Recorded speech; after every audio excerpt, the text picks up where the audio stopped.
Good morning, everybody.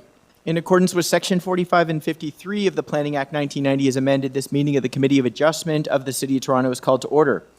The Committee of Adjustment considers applications for variances from the provision of the zoning that applies to property, permission to extend or alter lawful non-conforming uses, and consent to sever property to create new lots.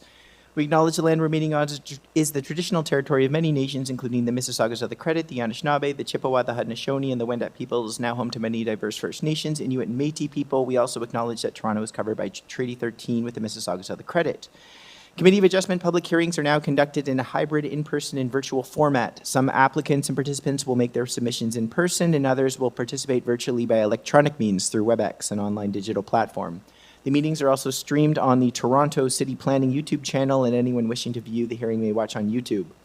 Those who wish to participate virtually have registered in advance and will be connecting with their computer, tablet, smartphone, or telephone and have the option of participating via video or audio only. All virtual participants will automatically be muted on entry. When your item is called, you'll be unmuted by the moderator, one person at a time. We ask that you mute your devices until you're called on to speak. Those participating by video appearance will be temporarily upgraded to panelist when your item is being held. During the time your camera will be enabled, you'll only be visible during your 5-minute allotted speaking time, and at all other times your video will be disabled and you'll be reinstated as attendee. For both in-person and virtual participants, Committee of Adjustment staff will share presentations submitted in accordance with the written submission deadline. Those participating through WebEx are not allowed to use share screen or any other panelist controls during a video appearance. People attending in person today who want to receive a copy of the decision of the committee on an application must fill out a decision request card, and those participating virtually need to submit a written request for a decision by email. Please ensure you include your name, your address, your email address, because the Committee of Adjustment and the Toronto Local Appeal Body will be sending notifications and appeal updates by email. If you do not agree with the decision of the committee, you may be able to appeal the decision to the Toronto Local Appeal Body or, in some limited circumstances, to the Ontario Land Tribunal. However, the provincial government amended the Planning Act and generally removed rights of third parties and to appeal Committee of Adjustment decisions. Only the applicant, the Minister of Municipal Affairs and Housing, and specified persons and public bodies as defined in the Planning Act are permitted to appeal decisions of the Committee of Adjustment. Appeal instructions are set out at the bottom of the decision of the committee. For the hearing today, I'll call each item listed in order on our agenda. When an application is uncontested, the agent or applicant may proceed with their presentation if desired. When committee does not require a presentation, applicants will advise the chair if they wish to speak to the committee.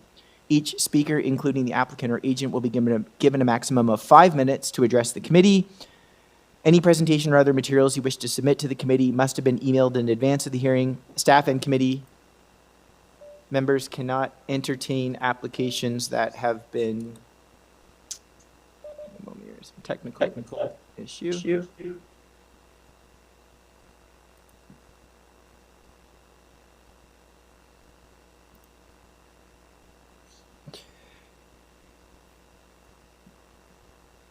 Staff and committee members cannot accept materials at the hearing today. There we go. I think we had some. Okay, we got rid of the feedback.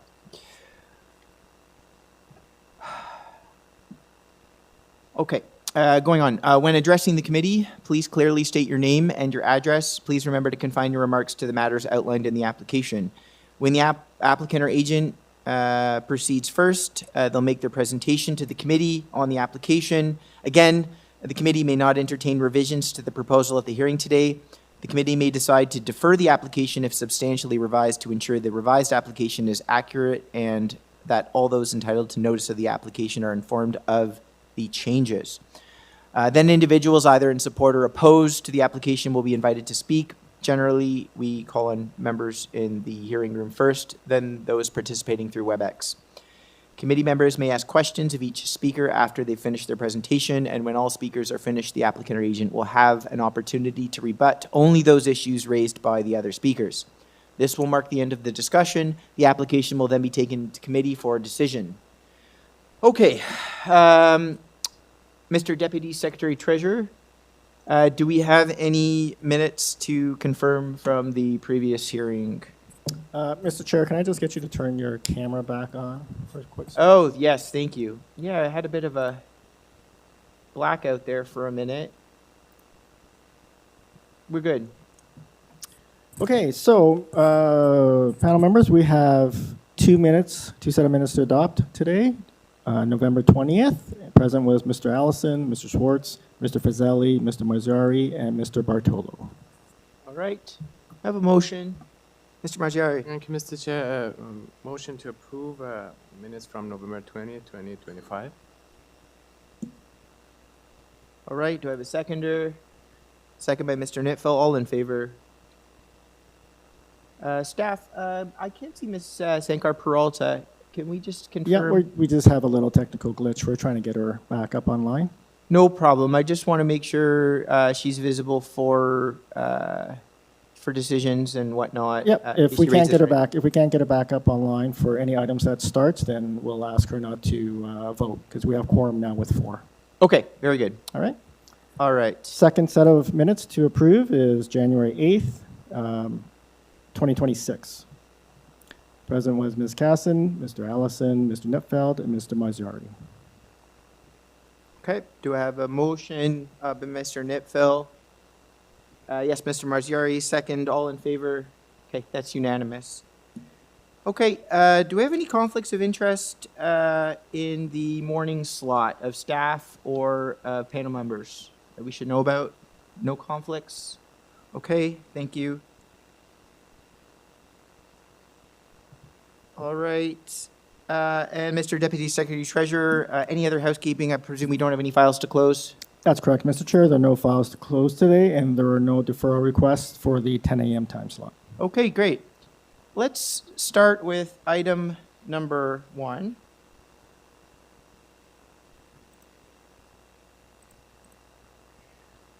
(844) Don Mills Road. The purpose of the application is to obtain consent to sever a portion of the lands to allow for the separation and transfer of ownership of a long-term care facility from the balance of the building and to create various easements and right-of-ways. 5 variances related to various easements noted in the purpose of the application. On file, material from the applicant. I've got a report from community planning, heritage planning, transportation, urban forestry, and ravine, as well as a late report from development engineering. We have our agent applicant with us in person today. Welcome, sir. Your name and address, please. Yes, Brian Parker. I'm a registered planner. All right. Thanks, Mr. Parker. And your address? The address is 1 First Canadian Place. We're general counsel for the applicant owner, multi-generational housing and community centers, Toronto. Okay. Counsel for them. I'm a land use planner at the firm. I'm handling this matter today. Sure. And you noted your address is First our Canadian address, Place? Yeah. 1 First Canadian Place, 100 King Street West, Suite 1600. Okay. Great. Just for the record. Postal code? No, just the address. Okay, so this, thanks. Before you for- get going, I've reviewed the application. I'm going to ask, and I don't see anybody here that is other than yourself to speak to the matter. But I before we get going, I'd just like to ask my members if they would require a full presentation from you. Okay, We might very be able good. to expedite this. Very good. Okay. Panel members, do you require a presentation? Okay. And staff, oh, great. Ms. Sankar Peralta, presentation, I just see online now, so apologize. Okay.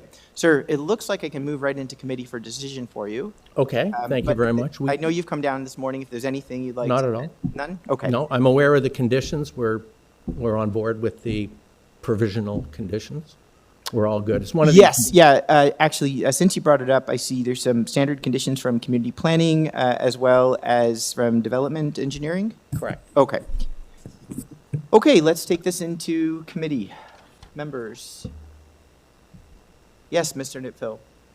Thank you, Mr. Chairman. I think this is a very straightforward application and is a really appropriate development of the land. Subject to the planning conditions, standard conditions for consent, I'd like to move approval of the application. All right. Second by Mr. Marziari. All in favor? Okay, that's unanimous. That application is approved. Thank you very much. All right. Easiest one of the day. Hopefully. Thank you. Thanks. All right. Moving right along, item number 2. Address is 385 Whitmore Avenue. The purpose of the application is to construct a three-story detached dwelling with an integral garage, front porch, and rear balcony.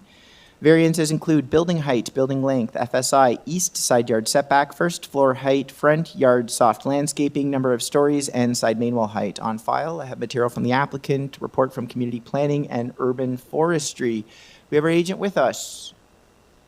Yes, good morning, Mr. Chairman, members of the panel. Franco Romano, Action Planning 321 Lakeshore. And firstly, thanks to staff for fixing that audio. We can now hear you loud and clear. All right. Mr. Romano, you are aware of a report from Community Planning. I believe they've got some concerns that they brought up. Yes, and I have some revisions. Oh, fantastic. I had submitted back in January 29th, 2026. So those are the plans that are on file. All right. Staff, we'll just pull up the revised plans. From the public notice, Mr. Romano, can you just take us through each of the variances and let us know what's being modified? Yes, thanks, staff. Bringing up that markup public hearing notice. So variance number 1, which is the overall height, that is being reduced to 11.954 meters. Okay. And variance number 8, the wall height is being reduced to 11.319 meters. Okay. Any other changes? No.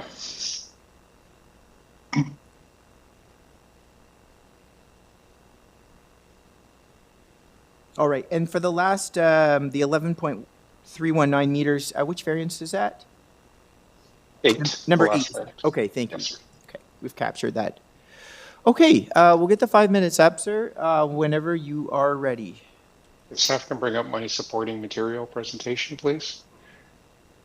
Thank you kindly. So this is a property that's located on Whitmore Avenue. It's a local street, and it's a neighborhood that is in transition, and it is a neighborhood that consists of a diversity of dwelling form as well as dwelling types.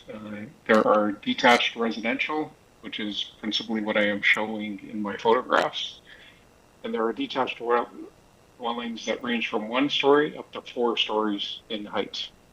What I'm showing on slide number 1 is 4-story dwellings in the upper left, and 3 and 4-story dwellings in the upper left, and in the upper right, see that 4th story does not have a step back, so that 4th story presents itself to the street and is at the front portion of the lot. In the lower left, we'll see 445 and 447 Whitmore Avenue, very comparable, except that 445 Whitmore has a 4th story. So it has elevated buildings, got an integral garage and 3 levels of living above. So this is a common feature not only on the street, but within the neighborhood. We'll see in the lower right that 4th story has basically no step back. It has a step back of 3.6 meters from the front wall, 6.8 meters from the front property line. In comparison, the proposal has step backs at that 4th level of 7.7 to 10.72 meters. If we go to slide number 2, we'll see similar dwelling types. The integral garage, 2 levels living above. You can't really see the top of this building at the upper left, and you'll see a little bit of the top of the building in the lower left. But that is also a 4-story building. And we'll see in the lower right the 4 levels, and I've boxed out those 4 levels. That has a step back of the 4th level of, again, 3.6 meters. And the proposal has a significantly larger step back. So the building height in terms of 4 stories is common. And in relation to the subject site, it's because the basement is being counted as level number 1. We'll go to slide number 3, please. The magenta broken line that's located on the bottom portion, so on the bottom portion of Whitmore, that is the building length that's being proposed. And you see that building length fits very well with other dwellings on the street, even older dwellings that have been replaced and not shown on this property map. See that there's a variety of building lengths ranging from 18.1, 21.5 meters just adjacent to the subject site. And those are the blue boxes at the bottom.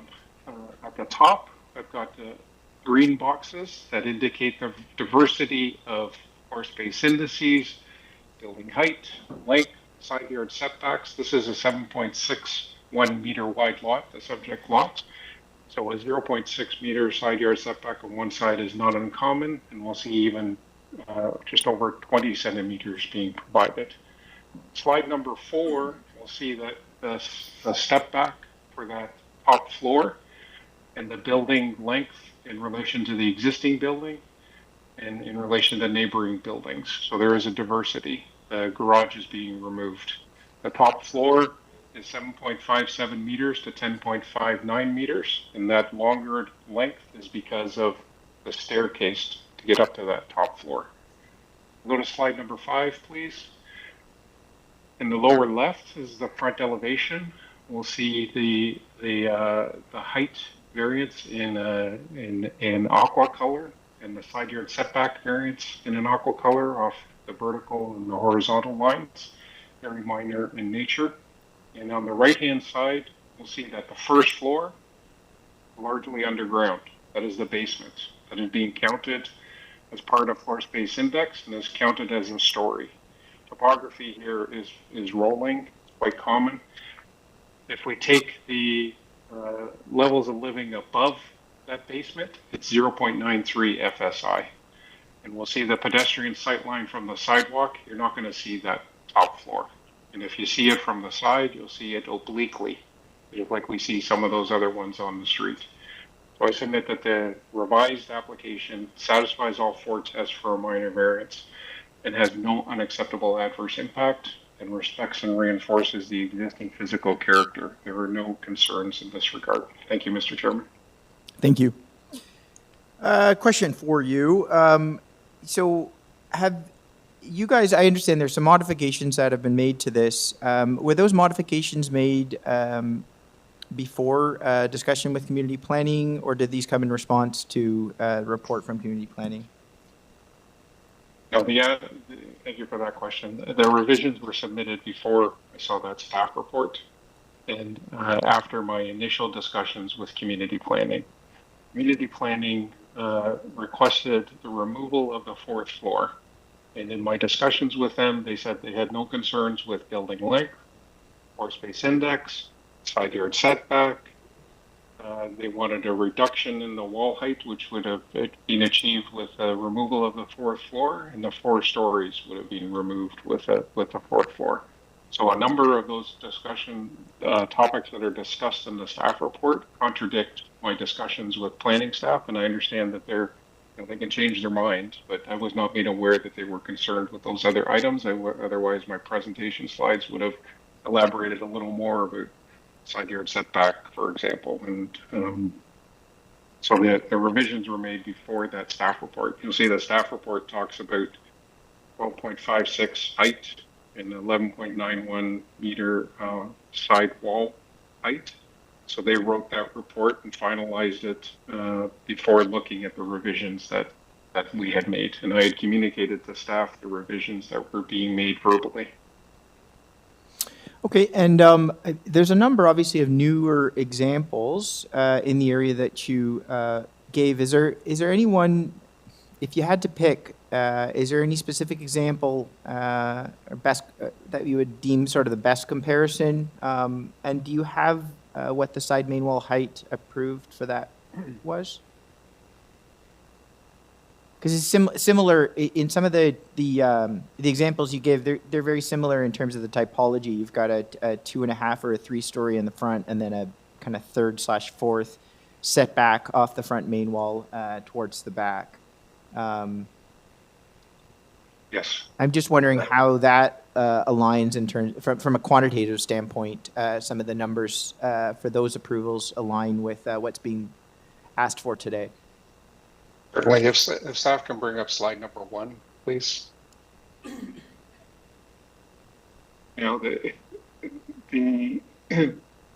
Just preface what I'm going to describe here is in relation to your specific question, Mr. Chairman, by saying that this neighborhood has a rolling topography, so that the established grade that applies to the subject site does not apply to every other property on the street because topography is not flat. We'll see bungalows here that are raised across the street, even adjacent to the subject site on the same side of the street. If we look at the bottom photographs on the slide number 1, this is 445 and 447 Whitmore. 445 has got that flat roof, and it has the 4th story that is set back from the front 3.6 meters. So it's not the same because the proposal on the subject site has a step back from the front of 7.7 to 10.72 meters. So 445 is more visible from the street as compared to what is shown in that side elevation with the pedestrian eye level. You're not going to see that 4th story. But this 445 has a 0.9 floor space index. It has side yard setbacks of 26 centimeters and 1.09 meters. So side yard setback on both sides. It has a 4th story, and it has a wall height of 10.92 meters. Okay, yes, thank you for that. You're welcome. Okay. Yes, Mr. Nitfield. Thank you, Mr. Chairman. Have you had any discussions with planning about your proposed revised changes to the 2 variances about height? Have they responded to your new numbers? Yes, thank you, through you, Mr. Chairman. Thank you for that question. When I verbally described the changes to planning staff, they said that they would not entertain that type of revision because they wanted the 4th floor to be eliminated because it would be viewed from the street, because they would see it from the street. And I disagreed with that. And I think some other comments in their staff report indicates that they have not gone out to the site to see what this character is like. Thank you very much for clarifying. Welcome. Yes, Mr. Margiari. Thank you, Mr. Chair. I have 2 questions. Regarding variance number 3, the FSI, so we understand that basement is considered as 1st floor, so it's included in the GFA calculation. I want to understand what is the FSI excluding basement, meaning that it's 1st, 2nd, and 3rd floor. That's my first question. And second question, I'm looking at the street view, and in regard with variance number 5, I see most of the houses are either at grade or like the entrance is 4 to 5 feet high. So do you have any precedent with that high entrance at about like 7 feet that you're proposing? Yes, thank you for that, for those questions, through you, Mr. Chairman. The floor space index above grade is 0.93. And again, that includes all the staircases because the zone examiner included everything. Even when they included the basement, they included the garage as part of the floor space index. In terms of the first floor, as I described before, and I'm not looking at what you're looking, sir, in terms of the street view, but the established grade is different from one property to the next. And if one looks at the next door neighbor, so just to the left of the subject site, if you're looking at street view, so just to the left of the subject site, you'll see that they have about 8 steps leading up to the 1st floor. And those steps are at right angles to the front wall, so they don't lead from the. You're looking at it. They lead from the driveway up to the porch. So those 8 steps are comparable to what we see, which is 1, 2, 3, 4, 9, 10 steps, 9 to 10 steps leading up to the top.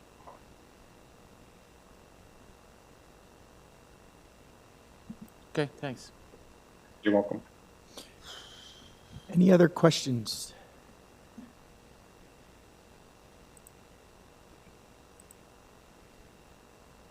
Okay, let's take this into committee. Who'd like to get us started? Mr. Nifil. Thank you, Mr. Chairman. Just a couple of comments. The applicant indicated that he was, I gather, surprised by the planning department report, and indicated that the planning department had told him that they weren't concerned with most of the things that they've raised concerns about in their report. We also don't know, well, I guess we do know, because planning department was not interested in entertaining a change to the change that has been proposed because they wanted the fourth floor removed.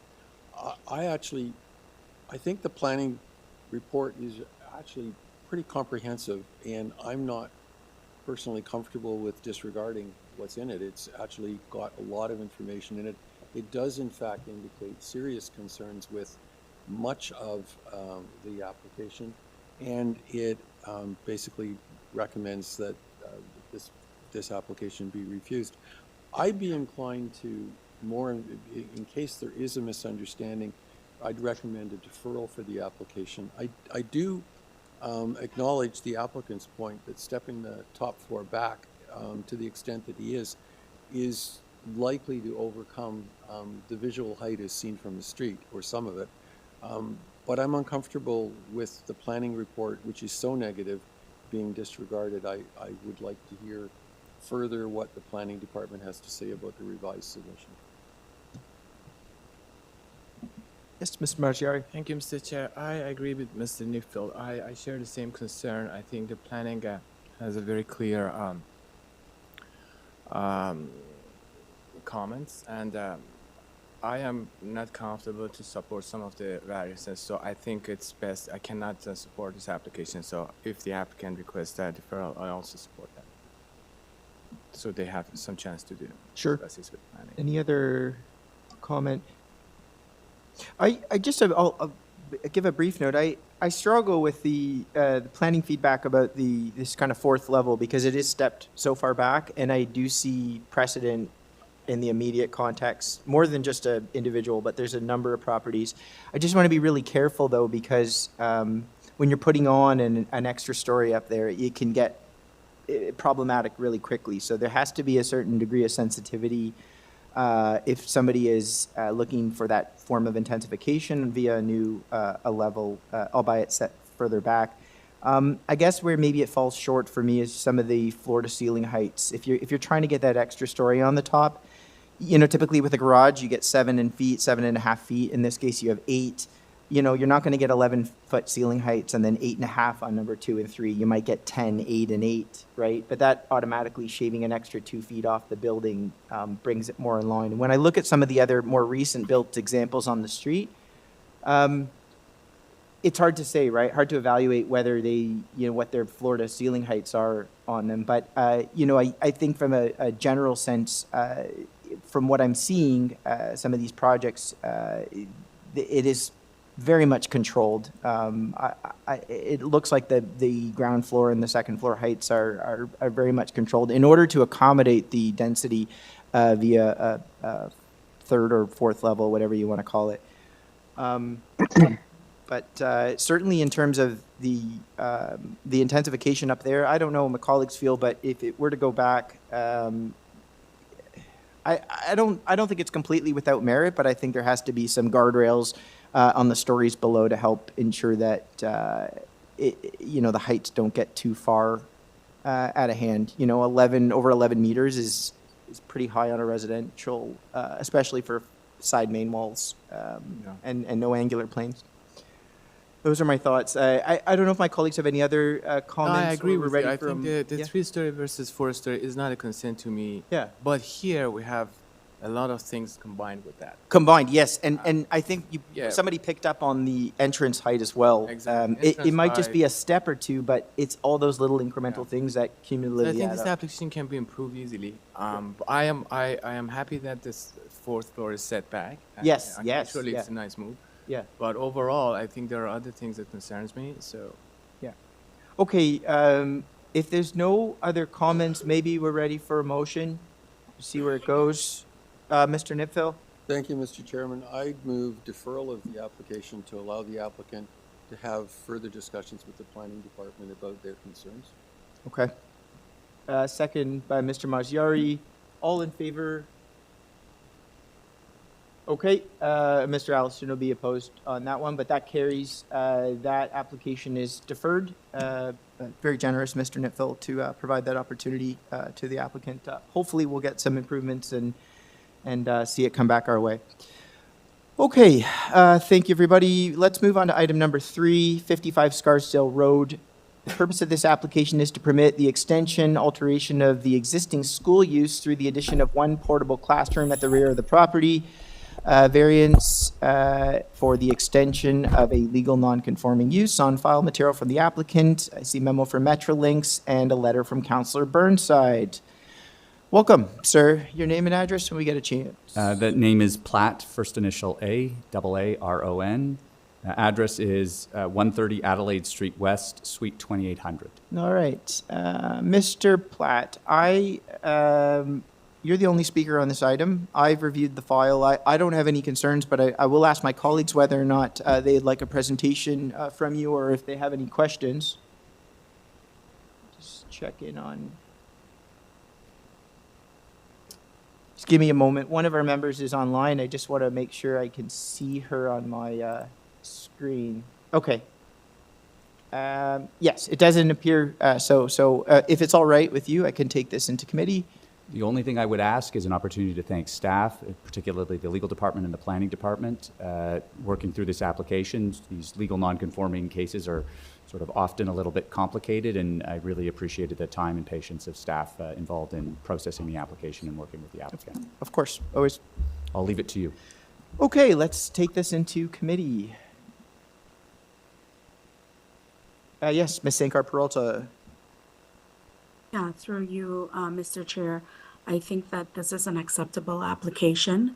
I think that given that there's no other comments from city staff and across the areas, and there's support as well from the councillor, I think I can put forward a motion to say that this meets the 4 tests, and I motion to approve this application as is.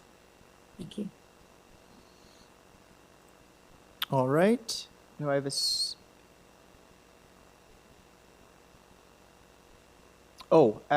yes, just a note, Ms. Sankar-Peralta.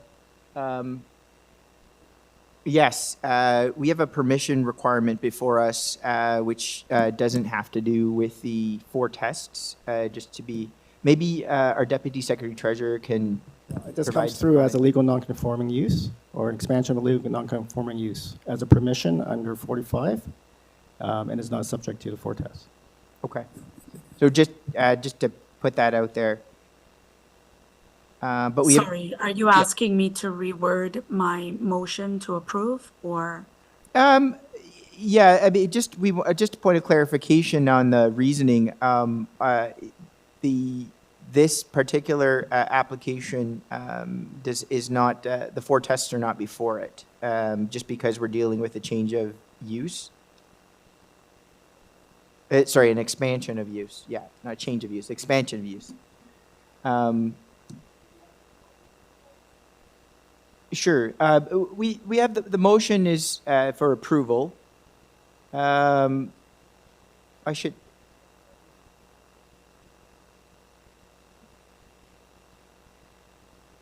Any application that comes in has to be able to meet the 4 tests, no matter what the request is.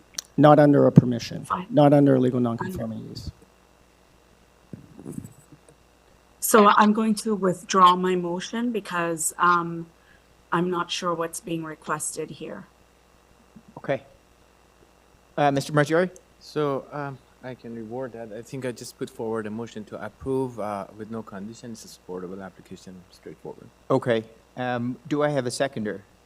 Mr. Nipfel. Okay, all in favor?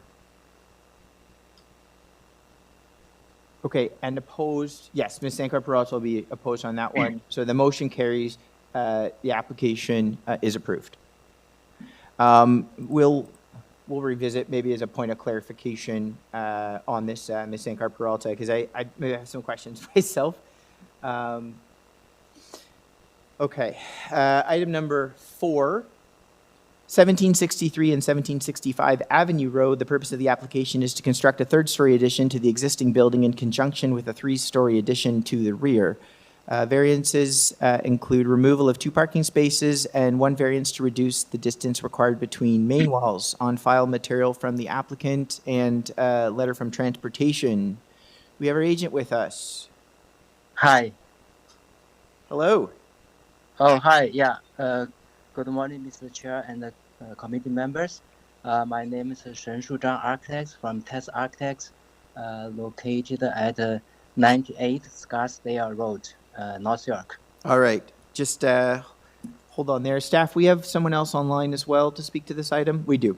Okay, sir, we've got the 5 minutes up on the screen for presentation. Whenever you're ready, the floor is yours. Yeah, sure. So basically, we have actually got a variance approved last year, and then now the application includes 2 minor variances, both raised by the examiner, zoning examiner during the building permit application. So the first one is about the existing lawful parking spaces, and then actually last year we have been already approved to provide 0 parking spaces, but now the examiner believe that we need to comply another section in the same bylaw to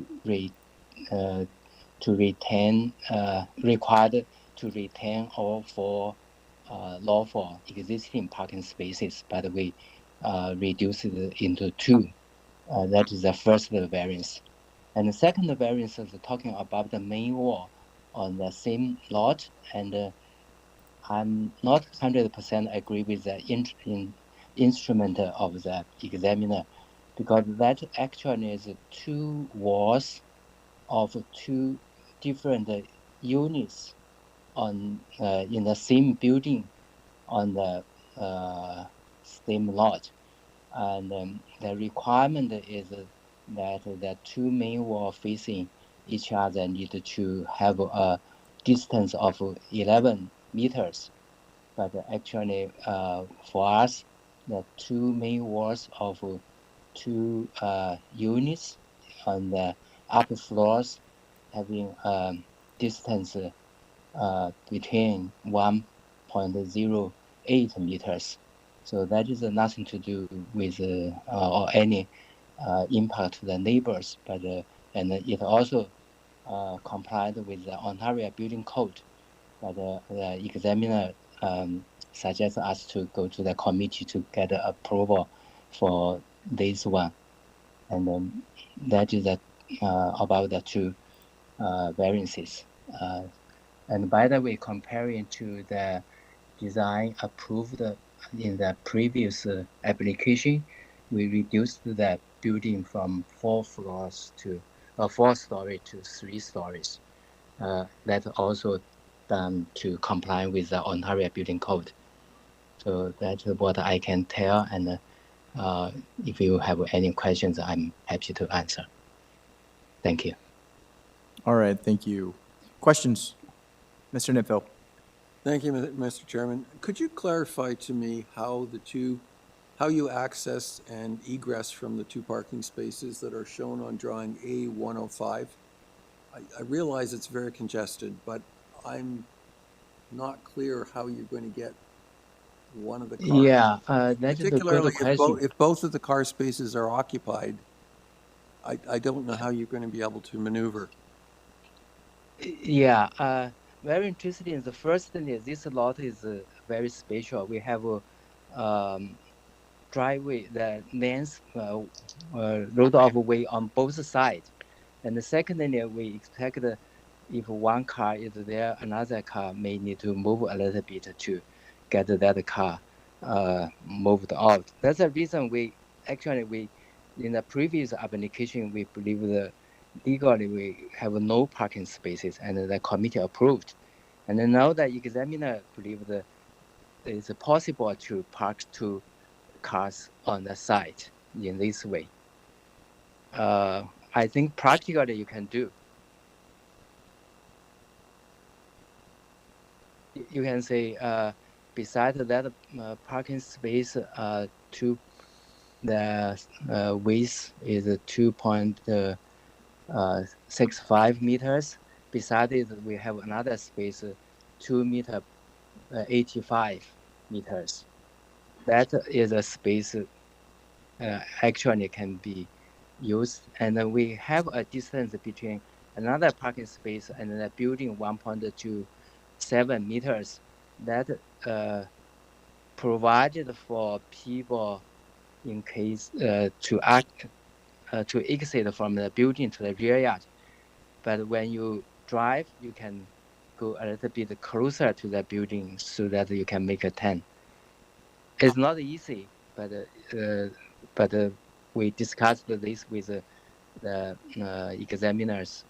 They believe this is acceptable. And for the same reason, when the examiner say the law for existing parking space is 4, if we follow the requirement of parking space maximum, we could actually only park 4 cars in the existing situation.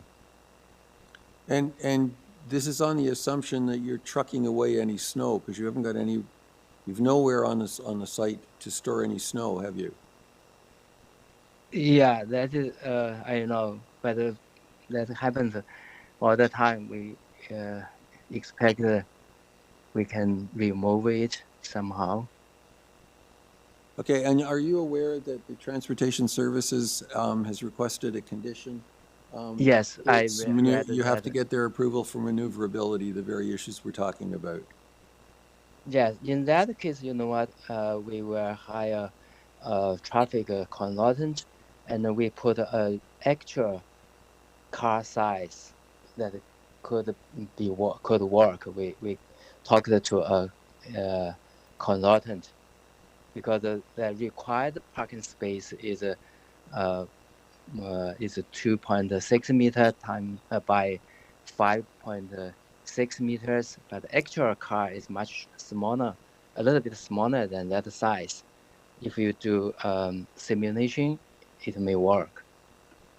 We will deal with that later. Okay, thank you. You're welcome. Thanks. Any other questions?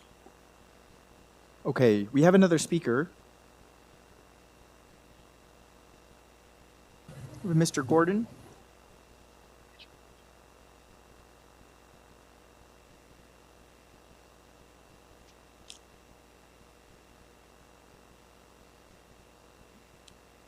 Morning. Hello. Hello. Good morning. Hello. Hello. My apologies. I was still muted there. Good morning to Mr. Chairman, members of the committee. It is Noah Gordon here, first initial N. My address is 40 King Street West, Suite 6600. All right, and you've got some concerns about the proposed application, sir? That is correct, Mr. Chairman. And I don't. Is my time, my 5 minutes already running? Nope. It is now. The floor is yours. Okay. Thank you. I'm here today as legal counsel for the Congregation of the Most Holy Redeemer, or the Redemptorists. The Redemptorist property, members of the committee, is located at 416 to 426 St. Germain Avenue, and is immediately east of and adjacent to the subject lands. And on January 29th, my office did deliver a letter addressed to the committee, which set out the concerns, which I will address more fulsomely in my deputations today. My client's concerns have to do with the use of the right-of-way that the applicant has just indicated, the use of the right-of-way, which is used to access the subject lands, and the resulting impacts to my client's private property. And so for context for the committee, This is certainly not the first time my client has raised these precise concerns before the committee. Again, as the applicant has just indicated, there was an application back in 2024 that sought and obtained minor variances, and they did reduce the parking spaces at the property. My client made initial comments on the initial application, which was then revised, and then additional comments were made. And my understanding, this did precede my involvement. But my understanding was that there were some issues of back in 2024 with the oral deputations from my office, and for whatever reason, they were not able to speak to these issues. But in effect, this is the third time that we are raising these issues before this committee.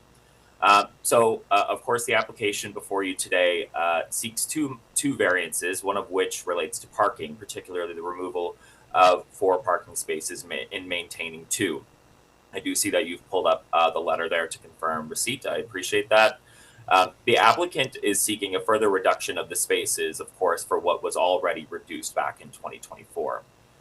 So the issue that I'm here to address before you today is, again, my client's concerns with the ongoing and frankly unaddressed issue with the use of the right-of-way and the effect this has on my client's private property, which I submit will worsen if the parking spaces at the subject property are reduced without appropriate consideration.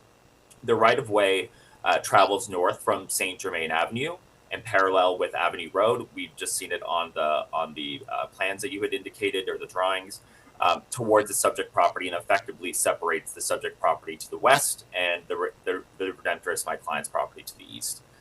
And running parallel with the right-of-way is the Redemptorist private driveway. Parking issues in this area are well documented, and there continue to be major issues. You will note from the photograph that is just from the day of the submission of the letter, in fact. So I'm very sympathetic to the comments raised earlier about the snow, in addition to the continued ongoing illegal parking in the right-of-way. So the right-of-way is frequently used for illegal parking, and since the right-of-way is used as a de facto parking lot by visitors already to the neighboring properties, this results in vehicles illegally using the Redemptorist private driveway, which, as I mentioned, runs parallel with the right-of-way. And the Redemptorist private driveway is used itself as illegal parking for unauthorized vehicles visiting the neighboring properties. You will note in the letter from my office, of course, the photos that are on the screen here. That is just last week, as I mentioned. The point is really this, members of the committee and Mr. Chairman. The applicant is seeking to reduce the number of parking spaces at the subject property. It is of no doubt that the reduction of lawful parking spaces of the property will exacerbate what is already a major issue with illegal parking along the right-of-way in my client's private driveway. If visitors travel along the right-of-way or illegally over my client's driveway, as they already do, to get to the subject property, and there is less parking available, the obvious implication is, of course, that they will opt to park in the right-of-way in the private driveway.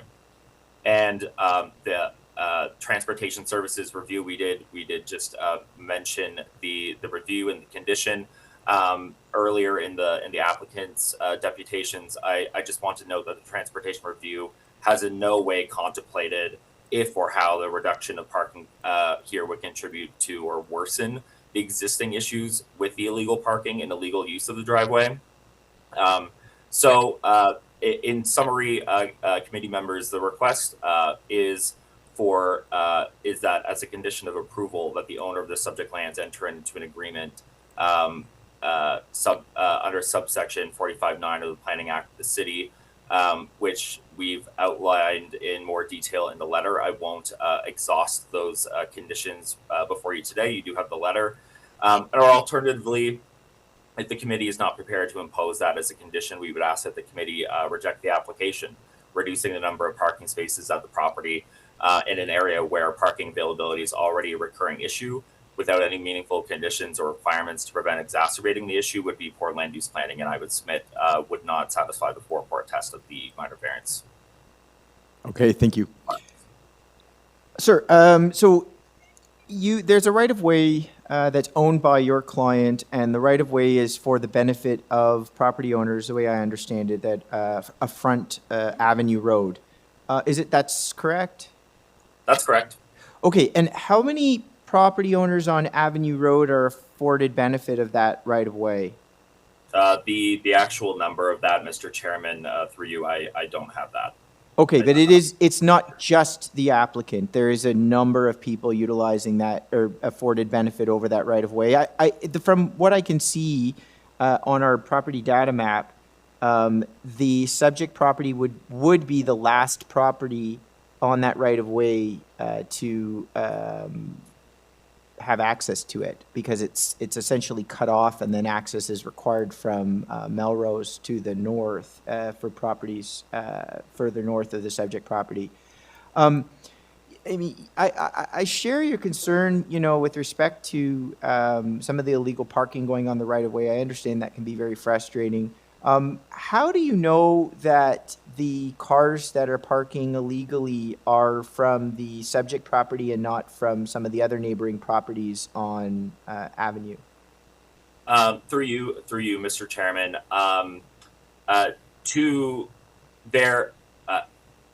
from discussions with my client, general observation of who is actually traveling to the subject lands.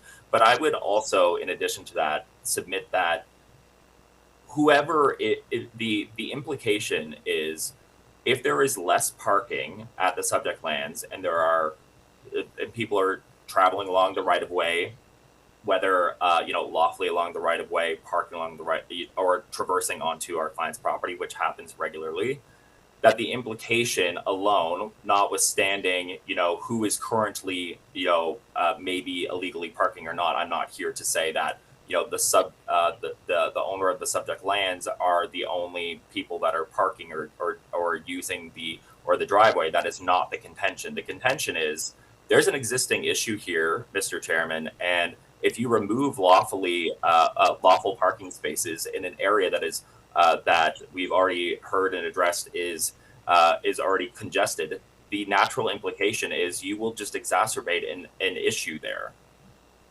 And I would submit that would directly affect the current congestion and only proliferate. Even for the sake of argument, if let's say it wasn't the subject lands that were the ones that were visitors of the subject lands weren't the ones parking there or using it illegally, the fact that their parking spaces are being reduced would only serve to make that more likely. Okay, understood. Colleagues, do we have any questions at this time?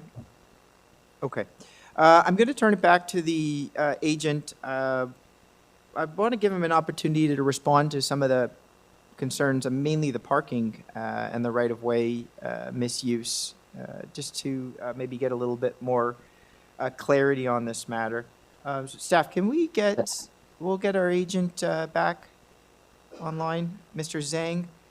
Oh, hi. Yeah, I'm here. So, I understand the concerns. I also read the letter. And then a couple of things. First, zoning bylaw actually intended to reduce required parking spaces to encourage people to use public transit. And I think that is the right direction. And practically, and now more and more people who do not own their own car anymore, they prefer to use either a shared car or public transit. And specifically to this project, actually we reduce the parking spaces where practically reduce the traffic, and that is beneficial for all the neighbors. And secondly, about the usage of the right of way, I guess that is a legal issue. The gentleman is a lawyer. We know if something happened, we can deal with that. So far, I didn't heard or know anything happened to the occupant of the building of my clients. And but I'm quite sure that the new development actually is reduced the cars entering to the to the driveway or to my client's property. That is better than before. And then in that area, if an occupant has more car to be parked, there are many public parking spaces available on the street and in the parking facility in the neighbor. So that's a reason I believe that's not much to do with the development that proposed, and actually proposed the development will improve the condition. Thank you. Okay, thank you for that. You've got 2 parking spaces. Do you have, you may not know the answer to this now, but what 2 units in the proposed building are those spaces going to be allocated to? The residential component, the commercial component? We don't know yet. Okay. Because the new bylaw does not require any parking spaces, and the committee has already approved 0 parking spaces last year, and now the 2 space could be used, and how to use it, I'm not sure. Okay, all right, very well. Any other questions before we take this into committee? Yes, Mr. Nittville. Thank you, Mr. Chairman. I just wanted to clarify, I think you just corrected it. The previous decision of the Committee of Adjustment removed all parking spaces. So the current situation is you don't require any parking spaces at all. Right. But in the bylaw, another section, that one is in section chapter 200, 5, 10, 1, and 1. And this one is 205, 10, 11. There is another requirement. The examiner believes that currently there are 2 lawful existing parking spaces that should be retained. But now we do not retain all the 4 units. We can provide only 2. That's trigger this variance. So to clarify, relative to what you had approved last time, which was 0 parking, why do you need variance number 1? Yeah, this number 1 and last number 1 is for different sections in the bylaw. So in that bylaw, last year, it is allowed to have no parking spaces.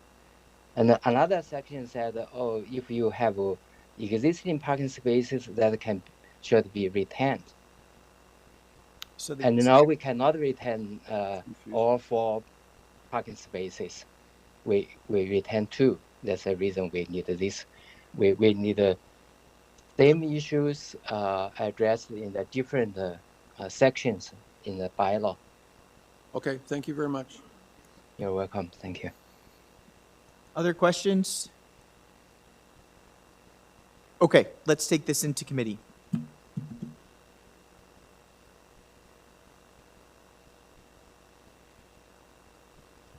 Mr. Marziari. Thank you, Mr. Chair. I can start it off. I sympathize with the neighbor, but this is one of those cases that a context plan could help. I'm looking at the Google top view, and I can see many properties to the south of the subject properties using that right of way for the parkings. Actually, this is the property that has the only property that has access from the laneway up north, at the north. So I personally think it's the problem with the neighbor is not just related to this property. I think there are other properties. And reduction in parking, this is on Avenue Road. It's a good public transport. So I think parking is not as a concern for me. Also, variance number 2 is not a concern for me. So I support this application. Ironically, they would be the most affected if people are misusing the right-of-way, because then they don't have access to get to their parking spot because somebody's blocking the right-of-way.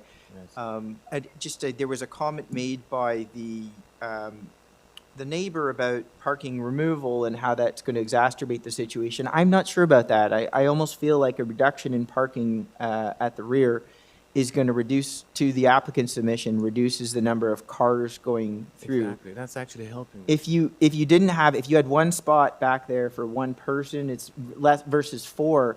All the people in the building know there's only one spot. It's for one person. Like, there's no point in trying to get parking back there. Maybe they're going to look elsewhere. So I almost argue a reduction in parking might actually help that situation because you have less cars going back and forth, relying on that right of way. And maybe it being treated less like a public lot because people know there's 4 spots there versus 2. Just my thought. Mr. Niffel, did you had a comment? Just not a question. I agree with my colleagues. I have concerns with maneuverability. I don't. I frankly have real concerns that those 2 parking spaces are actually going to work. However, I'd be prepared to support the application because transportation ultimately has to sign off on maneuverability, and they're the experts in that area. I would take their word for it. So I'm able to support the application because of the transportation condition. Yes, I agree with you 100%. The maneuverability brought up is of concern, especially if they're going to start relying on a right of way to make it happen. But reading that comment from transportation is certainly well, and the space isn't just for cars. Where's storage, where's delivery, where's snow. Absolutely. And it already looks tight with nothing else there. Yeah.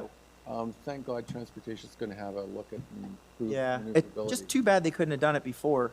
Oh, yeah, Maybe I'm give us an surprised that there's no traffic report requested by transportation. Yeah, Usually I they would've- ask for like a maneuverability diagram and like other stuff. So. Okay. Maybe a motion, see where it goes. Miss Sankar Peralta, did you? No? Okay. I think Mr. Nipfield is ready to make a motion. Mr. Nip? Don't put anybody on the spot. I'll wait for somebody to volunteer for a motion. Mr. Nipfield, yes. Thank you, Mr. Chairman. I'd move approval of the application subject to the transportation conditions. Okay. Second by Mr. Masiari. All in favor? Okay, that's unanimous. That carries. Applications approved. Okay, the time is 11:03. I think you should just take a 5-minute relief break, and then we'll continue with item number 5, 51 Young Boulevard.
Hi, everybody. My apologies. Took a little bit longer break than planned. We're on item number 5. 51 Young Boulevard. Purpose of the application is to construct a new 3-story detached dwelling with integral garage. Variances include eave projection, front yard landscaping, side main wall height, building depth, and FSI. On file, material from the applicant, memo from Urban Forestry, TTC, and a letter of concern from 52 Old Orchard Grove. Do we have our agent or applicant with us?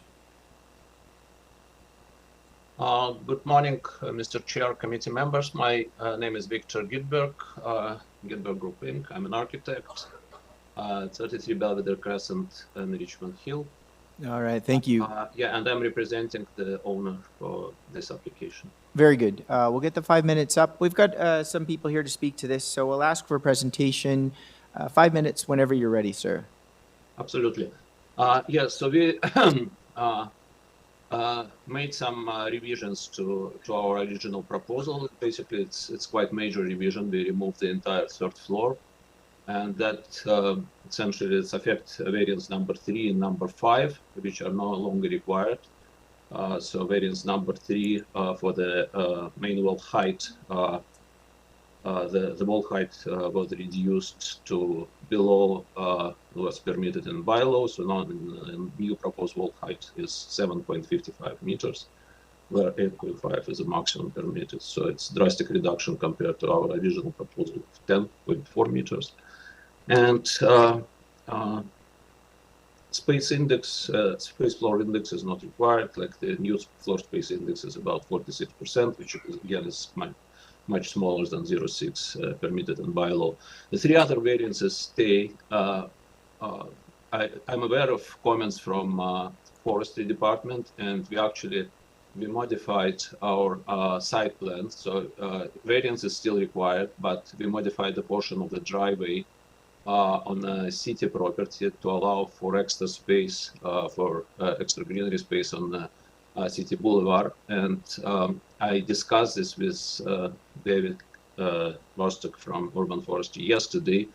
He said it would be too late for him to submit new memo, but he told me that I can convey to Committee of Adjustment his opinion that he's in support of our modified proposal for the driveway. Yeah, so basically the other variances are, I think, given the fact that we removed 2 major variances, I think the other variances are minor in nature and meet the 4 test of planning act. So that basically concludes my presentation, and I'm glad to answer any questions which you may have. All right, thank you. Let's pull up the site plan with the revised driveway.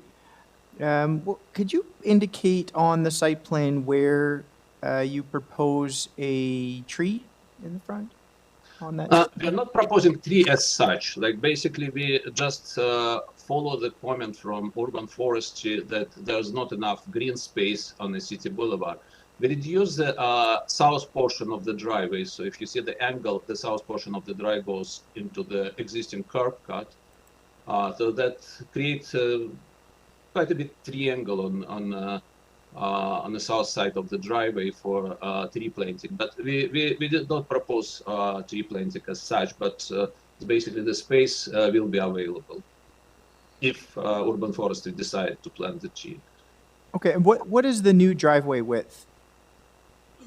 No, the driveway width stays the same. We didn't change the width of the driveway. We changed the width of the driveway going into the curb cut, the city portion of the driveway.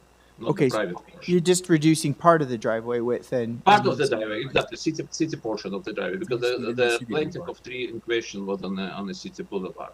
And as I said, Urban Forestry will support our proposal. The curb cut, basically the new width of the driveway is equal to existing width of the driveway. We are not increasing the curb cut. We are basically refitting into the existing curb cut. Okay. No, that's all. That's all. Yeah. All right. Very well. Questions right now? Yes, Mr. Marchiori. So To understand it correctly, you're eliminating variance 3 and 5, but you still require variance 2 for soft yard landscaping since That's correct. Yeah. driveway Because- within the because that's within the- variance applicable to the private portion of the driveway. Okay, I But understand. to mitigate this, we're proposing permeable pavement, so that's Okay. sort of standard. And you are okay if we approve the application, we tie it to the latest site plan as you angled it Absolutely. within yeah. the city property? Yeah, yeah. That was supported by forestry, so yeah, absolutely. Okay, thanks. All right. I've got some more questions, but you know what? I'm going to hold off maybe until we've heard from some of the other speakers. Let's move on to our other speakers. Is anybody in here in person to speak this item? Just online? Okay, staff, whenever you're ready, let's hear from them. Micheline McKay's been unmuted. Can you hear me? Hello? Yes, we can hear you. Miss McKay. Hi. Yes, hello. Hello. My name is Micheline McKay. I'm the owner and the resident at 52 Old Orchard Grove, which looks onto this property perpendicularly from Old Orchard Grove. I have written to the committee to express my concerns with the application. Specifically, I think it's critical that the committee consider the site plan where this building is. It's on a triangular block, which changes both the vantage and what neighbors see with this property. It is immediately adjacent to the backyard of 49 Young Boulevard. Normally, a sidewall would be a sidewall, and you would not necessarily see it, particularly in our dense neighborhood. However, because of the triangular nature of this block, it would jut way out behind, and it would have a significant impact on the properties behind it. The applicant has already made amendments to the proposed height of the exterior sidewall, reducing it, which I appreciate. Thank you very much. But I would continue to submit that the length of the wall, which exceeds what is already is required under the bylaw, will continue to have adverse effects for all of us in the neighborhood. I submit that the requested amendments are not minor. The bylaw already recognizes the goal of increased densification in our neighborhood. This really ups densification, and they'll have an adverse impact on a residential block, particularly the houses around it. So that is my perspective. I hope that committee members will consider it. I also point out that 47 Young Boulevard, currently under construction, did not require this kind of amendment. Thank you to the committee for considering my perspective on this. All right, thank you very much for that submission. Do we have any questions right now? Okay. We have some other speakers, staff. Huang Chen's been unmuted. Hello. Hello. Hi, I'm the owner of the house opposite 51. I'm on 57 Young Boulevard. Yeah. Your name and address, please.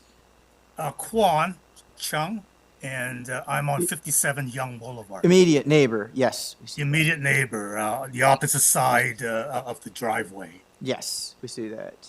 I agree with Ms. McKay, who spoke before, that it's not a minor variance. This is quite a massive change.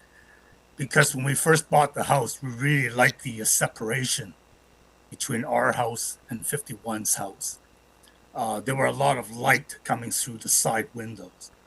But now we're going to get a huge, massive wall on the driveway side. So we're going to lose a lot of light.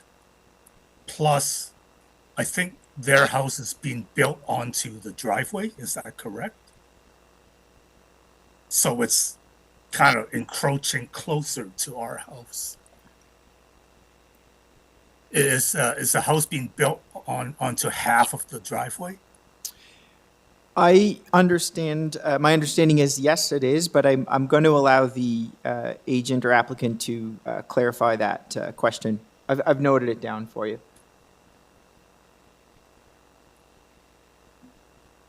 Sir? Mr. Chung? Yep.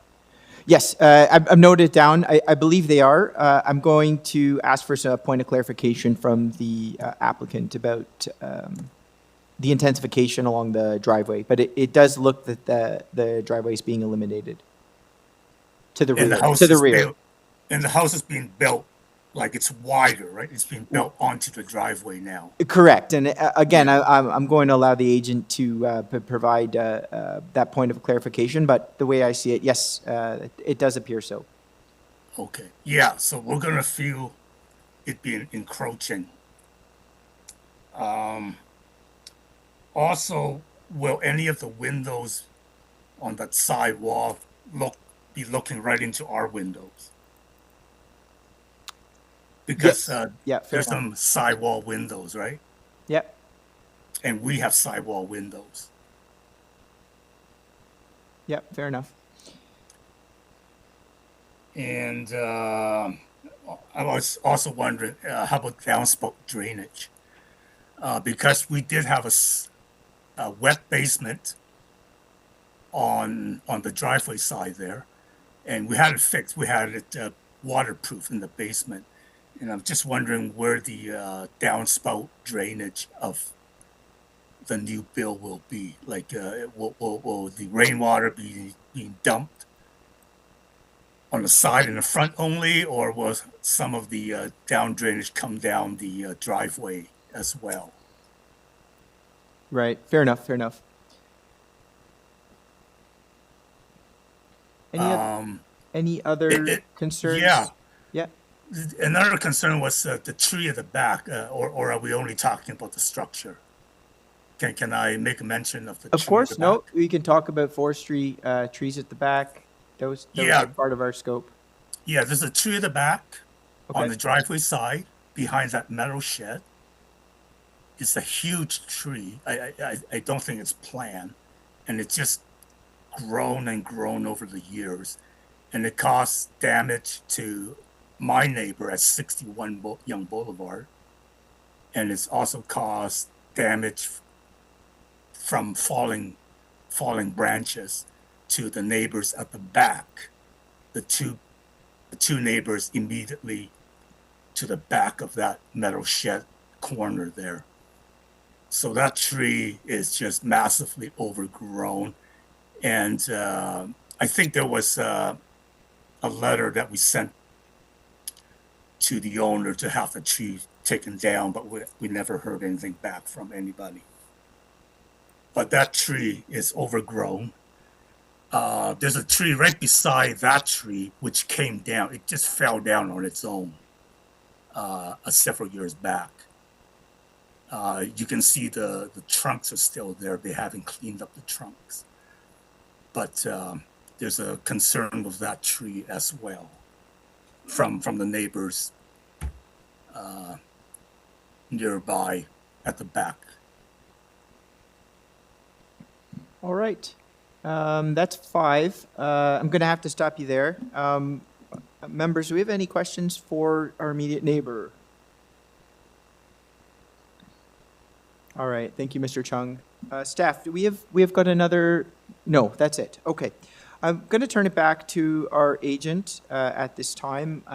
We've heard from 2 neighbors, 1 immediate, and give them an opportunity to address some of the concerns that were previously raised. Mr. Mazziari, yes. Thank you, Mr. Chair. Well, we're going back to the applicant. Can he clarify the reason for variance number 4? Is this because of the building pushed back further, or is because I don't see any building length variance? I just want to understand why the building depth variance is there. Of course. Yes, so variance number 4 for building depths. You can see the diagram on the site plan, how the building depth is being measured.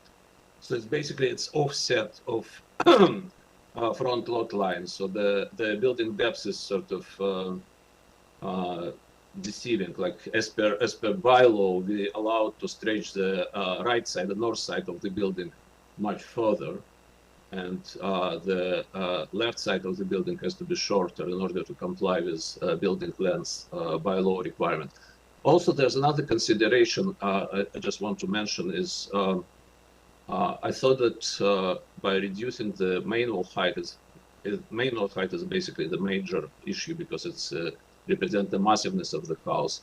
The building depths bylaw permits building depths of up to 19 meters for multiplex. So by simply providing secondary suite in the basement, we can comply with zoning bylaw. Just the owner doesn't want to do it, but theoretically, like hypothetically, if we decide to put secondary suite in the basement, our building will not require variance number with the same physical dimensions.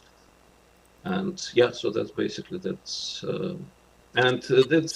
variance is sort of crucial for us because we reduce the entire third floor and we don't need space to accommodate basic needs. The house is not that big right now; it's 2,600 square feet only. Yeah, if I can continue with answering the concerns of the members, I can. Yeah, so I'll start with the trees. We prepare arborist report. So these trees deemed to be healthy, and in order to remove them or trim them, it has to be consent from. It's not part of this application. Basically, urban forestry required tree protection fence to be installed. Rather than cut those trees, they prescribe us to protect those trees. Yeah, I think that's a civil issue which can be discussed between neighbors and with urban forestry involvement, but it's not really part of this application.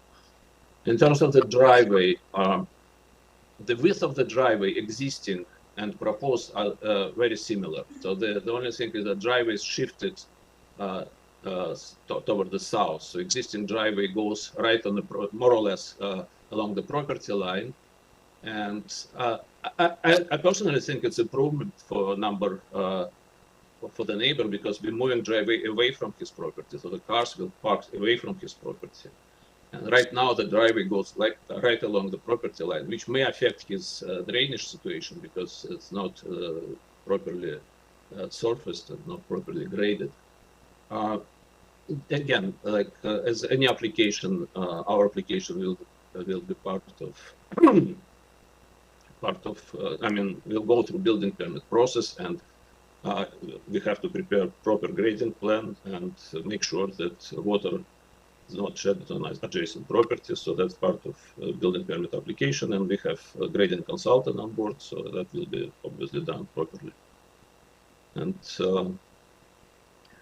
the distance to the property line, yes, it's reduced, but I think it's still decent distance, 1.2 meters. Yeah, we do permit to have some windows because the distance is more than, I mean, it's 1.2 meters permits us to have certain percentage of window. It's a small percentage, only 7% of the wall can be glazed.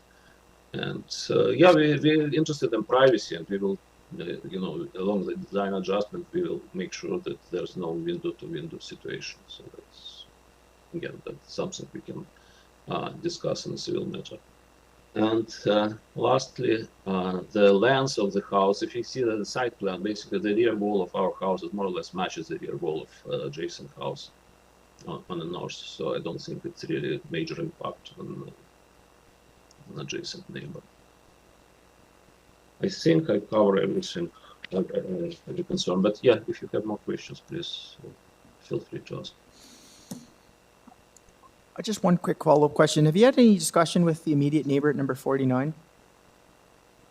Number 49, I think the owner was trying to contact number 49 without any success. That's what I suggested to him to approach neighbor, but I think that's either I'm not sure. Probably the house is under tenancy.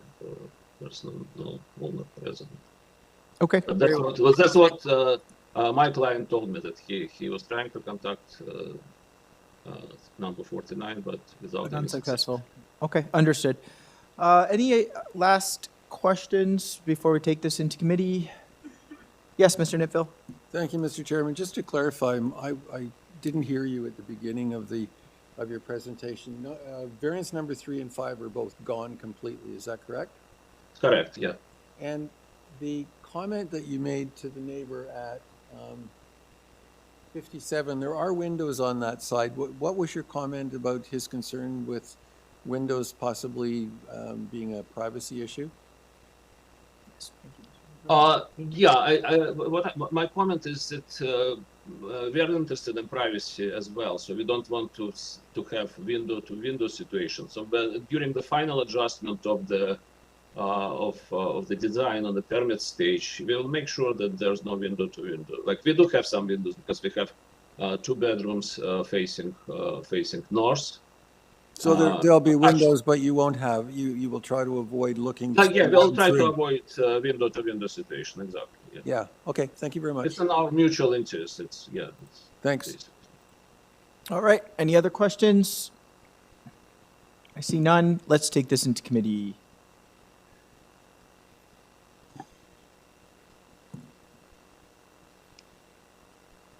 Oh, Mr. Nitfield. Yes, please. Thank you, Mr. Chairman. When I originally reviewed this application, I had some very serious concerns about the height, and I'm glad to see that those have been addressed by the removal of variance number 3. That basically was my main concern. I believe that the proposal that's before us is reasonable, and as revised is reasonable, and I would like to move approval subject to forestry condition number 3, which was their alternate if the refusal wasn't dealt with. Okay. Before we get to motion, Oh, I'm sorry. I don't know if there's a formal motion on the floor. Just make sure no anybody else comment. We can proceed to motion. Mr. Marziari? I agree with Mr. Nitfield. I think with the revisions, I think it's a supportable application. I would just add to friendly amendment to the motion to include tying to the latest site plan, so to allow more space for planting within the city's boulevard. And also, I don't know if the applicant is open to that. I would recommend inclusion of permeable pavers for the driveway, since they have landscape issues already covered the whole front yard. So Okay. For stormwater management, I think that can be. But I definitely support the motion to approve. Do you want to move a motion? Sure. I put forward a motion to approve this application. As Mr. I'm- Chair, can I just a quick point of order, if Mr. Nitfield can withdraw his. Yeah, I wasn't sure if we actually had a motion on the floor. He'd say he'd like to, but he didn't. I mean, I can do you just want to add. formally, for the record, withdraw a motion in case it was. Okay, so I'll try another one. Substantially, yes. Substantially in accordance Yes. with. Yes. So I just want to, if the staff can put up the latest site plan with the driveway narrow toward the road, because I want to include that as a approval motion.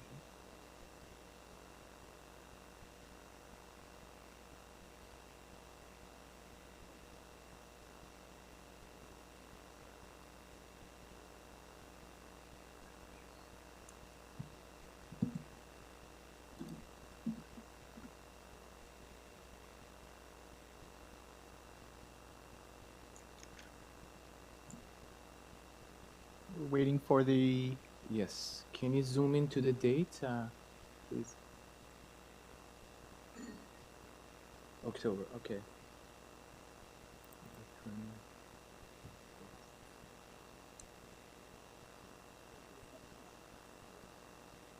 Is this stamped?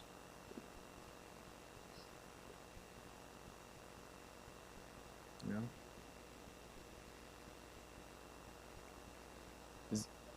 This is the correct one. Okay, so I can include the date, right? October 25th. Okay, so so I put forward a motion to approve this application as amended, variance number 3 and 5 to be eliminated. Variance also tied to the site plan dated October 25th, and also with inclusion of substantial with the site plan dated October 25th, and also variance number 2 with inclusion of permeable pavers for the driveway portion of the front yard. Right. I have a sec. Oh, and forester number 2. Thank you. Okay, do I have a second by Mr. Nipfel? All in favor? Okay, and Mr. Allison opposed, so that motion carries. That application as amended with condition is approved.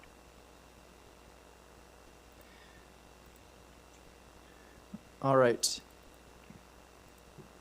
Item number 6, 42 Park Lane Circle. The purpose of the application is to construct an ancillary structure, specifically a security house in the front yard of the property. Requires one variance related to the stated purpose, on file material from the applicant, a memo from RNFP, and an email from the TRCA. We have our agent with us.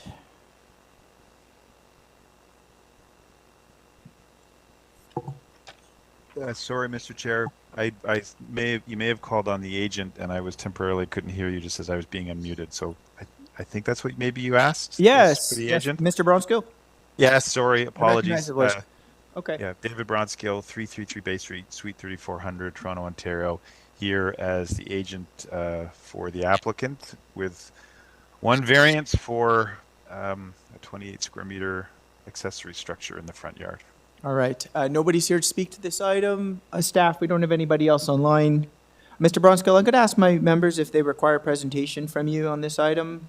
Thank you, sir. It appears not. You're okay? All right. Okay, it appears not. If it's all right with you, I'll take this into committee. Fine with me, Mr. Chair. Thank you. All right. Thank you, Mr. Bronskill. Okay, let's move into committee.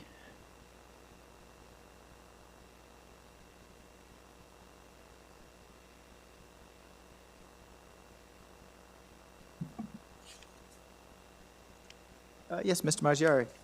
Thank you, Mr. Chair. I think it's a straightforward application, just one variance, and I think it's minor. It meets the 4th test, so I put forward a motion to approve with no condition. All right. Do I have a seconder? Ms. Klein seconds that, and all in favor? All right, that's unanimous. That is approved. Item number 7, 10 DUNCAIRN Road. The purpose of the application is to construct a new detached dwelling with a front porch and a rear deck. 4 variances before us today: building length, rear yard setback, east side yard setback, and lot coverage. On file material from the applicant and a letter of objection from number 8 DUNCAIRN Road. As well, I have a report from community planning. We have our agent or applicant with us. Good morning, Mr. Chairman and members of committee. My name is Ramanpreet Kaur Gide. We're located at 889 Ridge Road, Stony Creek, and I'm representing owner of 10 DUNCAIRN Road, North York. All right, let me just check. Nobody here to speak to this, and staff, we don't have anybody online. Okay, do you have any modifications to make to the application today? So modification has already been submitted to address the comments from the planning staff that was already submitted. And as per staff report, they have approved the application based on what has been modified. Sure. Staff don't approve the application, but they may not have objection, just to... Yeah, sorry about that. Okay, let's go to the public hearing notice. I have 4 variances. Let us know what has been modified, please. Okay, so there was a first variance of building length. So it's 17 meter is what is permitted, but we propose 17.37. And we have agreed to make the changes to the footprint, so will stay in 17 meters. The second variance was about the rear yard setback. Yeah, I'll clarify. So just to clarify, that's removed, variance number 1. You don't need a variance then? That's right, yes. All right, removed. Okay, number 2. Number 2 is for the rear yard setback. We proposed, so it's now 7.2 meters. Actually, before it was 7.2 meters, now it is 8.6 meters, which we have tried to stay closer to what is permitted. All right, very good. And then the third one comes to lot coverage. Originally, we proposed 37.94, and now we have come to 34.90. Okay, that's actually variance number 4. So no changes then to the east side yard setback, variance number 3? That's right, yes, it is as is, no changes to the. Okay, 1.22 meters then.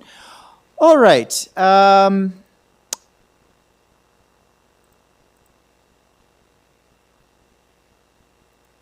see. So we did get a letter of concern from one of the neighbors, actually the one of your immediate neighbors. Have you had a chance to review that letter?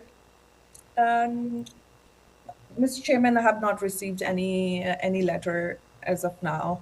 Of course. Okay. Staff, we'll pull that up. Just the AIC has been down, I've been told, the last 24, 48 hours. So we have a little bit of patience here.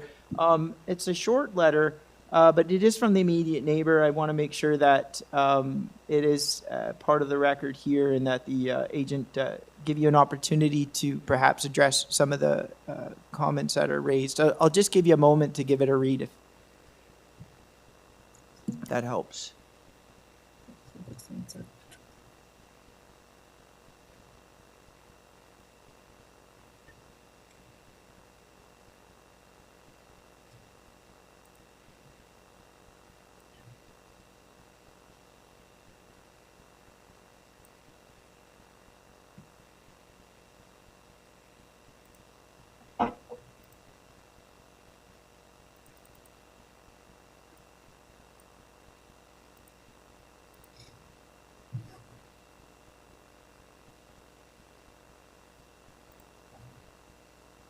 All right.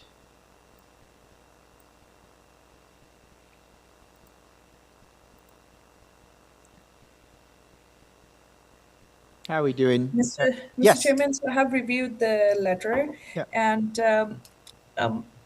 as per the tree declaration, it was already submitted, and even the trees are also showed in the site plan. But if that's of any concern, whatever any suggestion committee will recommend, or the planning staff will go with that. Of course. Well, sometimes it's helpful to know, even, regardless of the outcome of these hearings, it's helpful to know where your neighbors stand. I mean, as you know, it's a long process that doesn't stop with us. So perhaps use that maybe as an opportunity to establish a line of communication with the neighbor. It might help to assuage some of the concerns and make the process a little easier for you guys down the road. But I did want to bring that to your attention. Absolutely. I wish I would have known about this concern before, then I could have addressed it today. But I'll definitely reach out to the neighbor, and then we'll definitely come up to the conclusion. And if there is any changes or anything required to address this concern, we'll definitely do that. All right. And I do presume from what you've noted before, you are aware of the community planning report dated January 30th of this year? Okay. And I'm looking now as well. The modifications appear to be in line with the recommendations noted in the report. That's right. All right. Okay. Colleagues, do we require a full presentation of the applicant, or we're okay to proceed? If you have any questions at this time? All right. It doesn't appear we need a presentation unless Ms. Klein, would you like a presentation, or are we okay to proceed into committee? I'm good, Mr. Chair. Pardon? I'm good without a presentation. You're good with that? All right. Okay. It appears I could take this into committee unless there's something else you'd like to add. That's all. Thank you, All right. Mr. Chairman. Okay. Thank you for that point of clarification there. Okay. Let's move into committee. Who would like to get us started?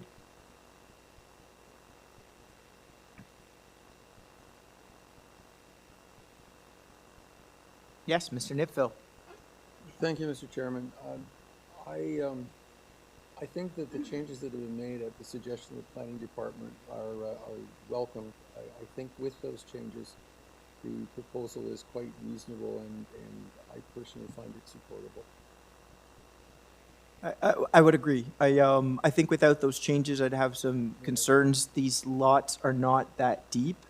And albeit the building length and depth is not that much of what they're proposing, but you just sort of look at what's left of the backyard, and then I also look at the adjacency to the immediate neighbors. There's a certain degree of sensitivity that has to be employed here.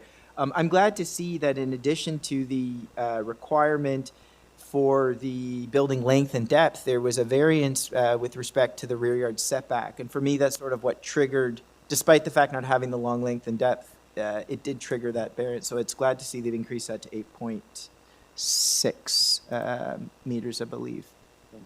8 sorry? 8.6, yes.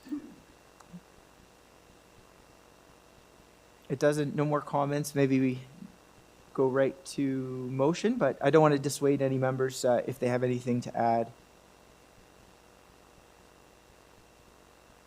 It appears not. Mr. Nitfill?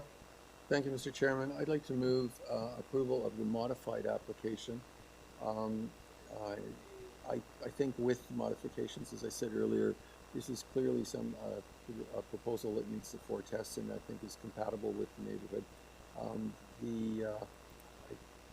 Well, there's no sense in putting in the planning conditions because they're already reflected in the application, so it would be without any conditions. As modified, of course. As modified, I said earlier, yeah. Yes, oh, thank you. All right, second by Mr. Marziari. All in favor? Okay, that's unanimous. That carries. That application, as modified, is approved. Okay, number 8, 6080 Yonge Street and 11 Homewood Avenue. The purpose of the application is to alter the development standards as approved through a site-specific bylaw to permit the proposed 17-story mixed-use building by increasing the building height, gross floor area, number of dwelling units, and reducing the indoor amenity space rate. So variances include GFA, reduction in amenity space to unit ratio, building height, GFA again, number of units, and 2 more variances related to amenity space to unit ratio and height, all noted in the stated purpose. And those variances would specifically permit the increase in height from 14 to 17 stories. On file material from the applicant, I see community planning is weighed in, as well as a letter from Metrolinx and a letter of opposition from 14 Patricia Avenue. We've got our agent in person. Yes. Welcome, sir. Good morning, Mr. Chairman, members of the committee. My name is Jason Park. I'm counsel for the applicant residences of 6080 Yonge Inc. Address is 188 Avenue Road, Toronto, Ontario. All right, thank you. Just hold that for a moment. Nobody else is in the gallery to speak to this item? And staff, nobody else online. I do have a second speaker, but it appears they may be with you, Mr. Cam Smith. Yeah, Mr. Smith is Oh, right here. fantastic. So we'll, as one party then. I'll be speaking for the agent. All right, very good. I'm going to ask my colleagues whether they would like a full presentation from you on this item.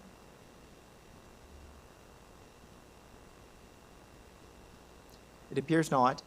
Perhaps a few words. I mean, I understand these are, committee of adjustment. We're used to dealing with a lot of residential, but, as today is probably a good example, we've got a lot of, we call them top-ups, I guess, to previous site-specific bylaw approvals. So we're dealing with quite a change, I guess, in terms of what's actually being built. So perhaps just a few words to describe what you're seeking and the reason for the change to the site-specific bylaw. Yeah, thank you, Mr. Chairman. So the actual changes, the actual physical changes is actually adding 3 more stories. I know there's 7 variances. Part of the reason for the number of variances is actually 2 bylaws at the end of the day. But all we're doing is we're adding floors 15 to 17. Those are the smallest floors, so they would be matching the 14th floor at the end of the day. I think you've noted that variances relate to height, GFA. In one instance, for one bylaw, there's an increase in number of units of 21 units. And then obviously for 2 of the bylaws, there's a small decrease in indoor amenity. Overall, though, the amount of amenity is actually in excess of 4 square meters, is actually 4.1. You may be wondering why these changes are happening. largely it's dependent on the market. This actually project has been marketed. The sales haven't been as good. Obviously, average sales prices haven't been as good. So that means they have to look at other ways to kind of make the project viable at the end of it. One of the ways is to decrease the cost. Decreasing the cost means increasing the number of units, and that's why we're here today. Fair enough. I appreciate your honesty. Questions? Yes, thank you, Mr. Deputy Secretary Treasurer. So we do have a number of reports. I want to just presume that we're up to date with those I am up reports to and date. some of the recommendations. And we're agreeable to the conditions set out by city planning staff. Okay, so specifically the community planning report, we've got a Metrolinx memo, though the comments, they're just comments, advisory comments, and then we've also got the transportation I see came from your side, so, yeah. Okay. Staff have got the community planning recommendations up. You're familiar with the memo then? Yes, it's planning staff, yeah, and we're agreeable to those conditions. Very well. Okay, looks like we can take this into committee. If that's all right with you? Yes. Okay, let's take this into committee. Yes, Ms. Sankar Peralta. Yeah, through you, Mr. Chair, I think I understand the application. I don't see any other comments that are concerning because the study for sort of the transportation and engineering has been done on their end, as well as Metrolinx is just sort of advisory comments and no objections as well. So with that, they're amenable to the city planning comments of January 28th. Sorry, I guess, yeah, January 28th is the exact date. So I'll motion to approve this application and make it subject to the planning report submitted at January 28th, 2026. And that's it, no forestry. Thank you. All right. Do I have a seconder for, yes, Ms. Klein? All in favor? Okay, that's unanimous. You have your approval, sir? Thank you very much. All right. Item number 9. 234 Wilmington Avenue. The purpose of the application is to permit and maintain the existing driveway and front yard parking. We've got a number of variances, 2 variances for to maintain a driveway and a front yard landscaping, front yard soft landscaping, driveway width, parking space width, and parking space length. On file, material from the applicant. We've got correspondence with community planning and a letter of support from 236 Wilmington Avenue, that's immediate neighbor. We have our agent with us. Yes, hi, this is Noam Hazan from 14 Leswin Road, North York, Ontario, M6A1K2. Welcome, Mr. Hazan. My understanding is there's some modifications that have been made in discussion with community planning? Yeah, correct. So just to give you a little bit back, well, I guess, yes, we basically updated the front yard landscaping because they had some concerns that the existing didn't have any. So we increased the front yard landscaping, added some softscape. I would say that our project now has quite a bit more than the neighboring projects on the street as well. And there's a lot of similar typologies of the same building, basically. So that was it. We responded and we were able to reduce some of the variances and eliminate one of them. Sure. Staff are going to pull up the staff report. Just in the interest of time, we've got all of the modifications there. So jump in, interrupt me at any time if there's anything incorrect. But variance number 3, pertaining to the front yard landscaping, is being increased then to 33.58. Okay, variance number 4 pertaining to the front yard soft landscaping is being increased to 80.78. Modifying variance number. Correct. Yep, modified. Yeah, of that front yard landscaping, 80%, 80.78 is soft now. Okay. Modifying variance number 5 pertaining to the driveway width, 6.07 meters.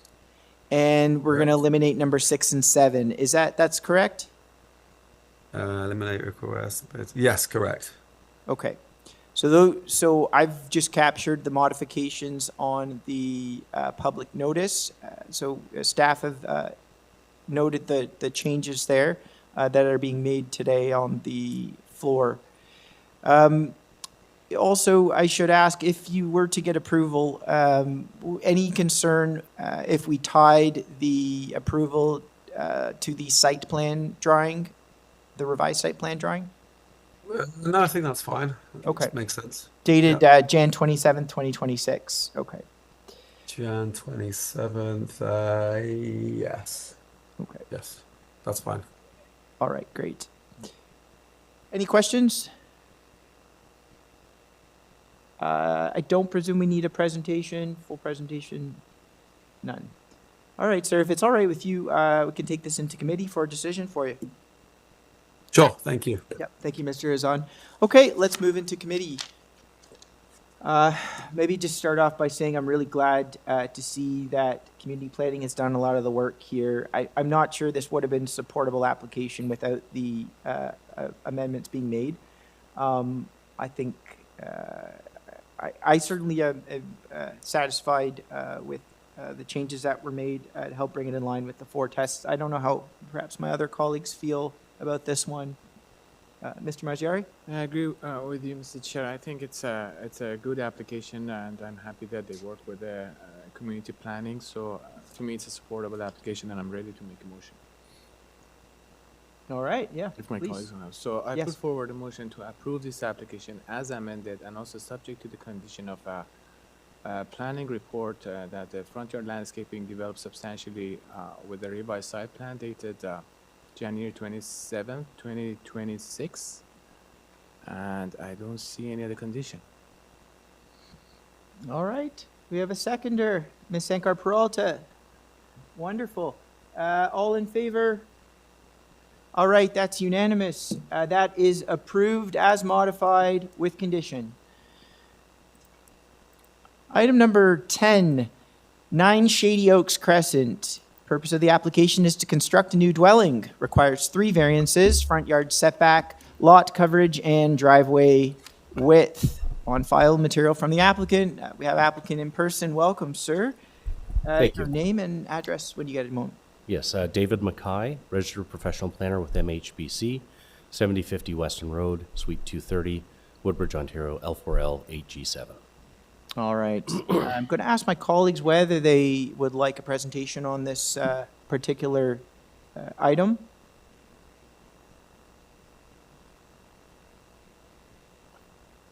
Give them a moment. Nobody's jumping in. If it's all right with you, I could take this into committee. Perfectly fine. I appreciate you coming down in person. Okay, let's move into committee. Who would like to get us started? Ms. Sankar Peralta, please. Through you, Mr. Chair, I don't see any problems with this application going through it. I think it's pretty self-explanatory. I don't see any other comments coming in from different areas of, city staff. And so, and I know that they've gone through length to do sort of like an arborist report, tree protection, but I also don't see anything to do with forestry on this one item. If there's no other, comments from my colleagues, I could move into a motion. If you'd like. Please, yes, yeah. Okay. So therefore, based on the above, I do believe that this is a minor application. It's pretty explanatory. I don't think that it is overbearing in any regard. I feel it meets the 4 tests. I motion to approve it as is. All right, do I have a seconder? Mr. Mazziari, all in favor? All right, unanimous. You have your approval, sir. Thank you very much. All right. Moving right along. Item number 11, 117 Palm Drive. The purpose of the application is to construct a new 2-story detached dwelling with integral garage. 3 variances before us: east and west side yard setback, side main wall height, and lot coverage. On file material from the applicant, memo from Urban Forestry and Community Planning. We have our agent with us.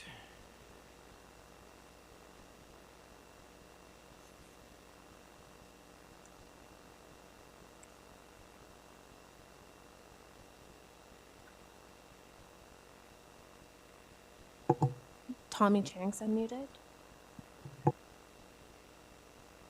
Hello. Hi. Hi. Your name and address, please. Oh, I thought so. I heard the name. Hello. Hello. My name is Vladislav Tominsky. I'm the agent, actually. Good afternoon. All right, and your address? We are located at 197 Spadina Avenue, Suite 500 in Toronto. All right. Nobody in here else to speak. We only have one speaker on this item, staff? All right, great. All right, sir, I believe there's some modifications that may be made on this application today? Yes, that is correct. They have been submitted prior to the staff report, though, so they are reflected in the condition planning report. All right, take us through those changes. I've got a public hearing notice up, starting with variance number 1. Any change there? No, actually not. That's the variance we still require. Okay, number 2, for the side main Yes, height. so that was the one that we revoked. And what's the new number that's being requested? Oh, it's removed. You said removed. Yes, that was removed. All right. And variance number 3 for the lot coverage. Yes, so for the lot coverage, we actually improved the variance, and now we are at 31.5%. That's what we 31 point. That is permitted currently. There's a little bit of just a little bit of feedback, just so you're aware of. It's a little hard to hear. Just so I understand, no change to variance number 1, removing variance number 2, and amending variance number 3 to 31.5%. Yes, that is correct. All right, fantastic. Okay, and sir, you are aware, I presume, of the urban forestry memo, noting urban forestry number 1, as well as the, I presume, the community planning staff report, as the modifications you made seem to be in line with it. Yes. Okay. And any concern with, if you were to get approval, tying the site plan substantially in accordance with? No concerns now then. No concern there. And that site plan is the one dated Jan 23, 2026, right? Yes. All right, great. Staff, any questions? I mean, staff, I said members. Any questions? Still none. All right, sir, it looks like I might be able to take this into committee for you, unless there's anything else you'd like to add. Only that I'm thankful to the chairman and the members of the committee for your time and consideration. All right, yes. All right, thank you for that. Okay, let's go into committee. Mr. Marziari. Through you, Mr. Chair, I think it's a straightforward application. To me, it meets the 4 tests, and I put forward a motion to approve the application as amended. Variance number 2 to be eliminated. Variance number 3 to be reduced to 31.5, and also I would tie it as the building to be developed substantially in accordance with the site plan drawing, which is dated January 23, 2026, and I would include urban forestry condition number 1. All right, do I have a seconder for that motion? Mr. Nitfill, all in favor? That's unanimous.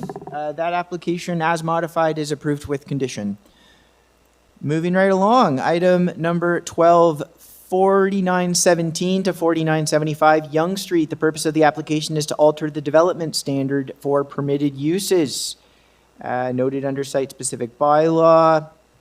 And this pertains to a proposed 34-story mixed-use building. The one variance before us is related to the minimum required retail and service commercial use on file, a material from the applicant. We have our agent or applicant with us. Hi, good afternoon. Good afternoon. Your name and address, please. My name is Tommy Chan.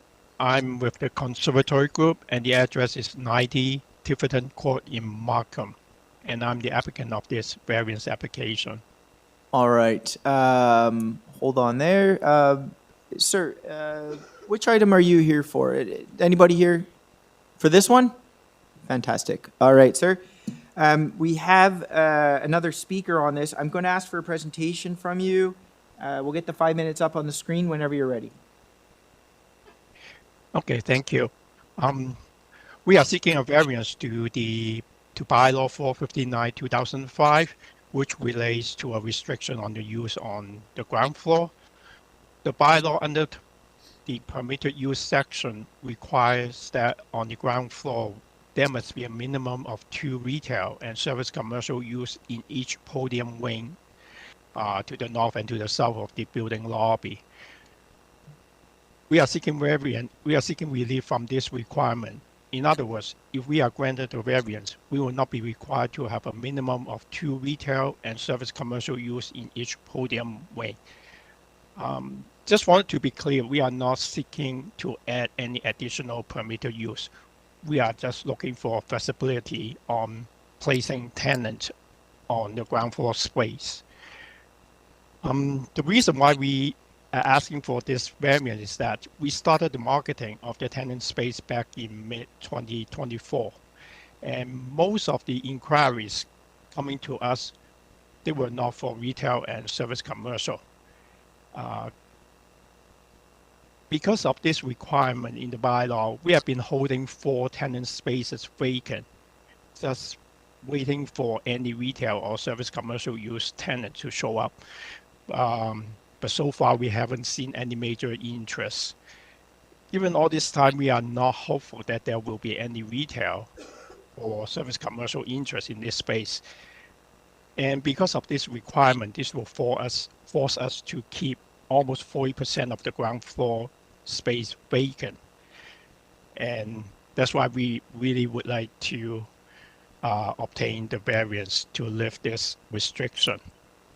And we believe if we are granted the variance, we will have a better chance to create a fully occupied street front. It's not just for the aesthetic or rental income. This could enhance the safety to the adjacent residential condominium as well, as we can, with all the commercial tenant there, we can fully animate the streets and create a high visibility. I hope the members of the committee will also agree that this will be a much better outcome than having vacant storefronts in that part of Yonge Street. In summary, we respectfully request the committee to consider granting the easement so that the restriction could be lifted and we will have more success in placing tenants in the ground floor space. Thank you, and I'm more than happy to answer any question. I have a question. So with this variance that you're asking for, what type of service or tenant would you expect in these spaces with the variance approved? Right now, we have been receiving a lot of inquiries from restaurants and other like fast food vendor or even like bubble tea thing. But we are just holding off approving any lease because we are not sure whether we can get this variance. And if we are not getting this variance, we have to set aside at least 4 units just to meet the requirement or the restriction of the bylaw. Okay, and in terms of permitted use, can you give me an example of a tenant that would be permitted under the site-specific bylaw? So I'm assuming restaurant is not permitted. Restaurant is permitted. It is permitted, okay. So, yeah. So I don't know, maybe my colleagues will have a little bit more insight into this, but I'm having a little difficulty trying to understand. Right now, you've got commercial space across the ground floor. We're asking for a variance that would permit a different type of commercial space. I'm trying to understand what different commercial space this might result in. If I could, maybe I could give you an example. Without a variance, let's say if we would like to put the ground floor completely as restaurant, we cannot do that. Right. Yeah, so the restriction in the bylaw is that we have to at least have 2 retail or service commercial on each side of the building lobby. So that means we have to have at least 4 tenants that they are doing retail or service commercial. Okay, and retail, that wouldn't fall, restaurant wouldn't fall under retail. It would be under, I presume it has a different category, food of?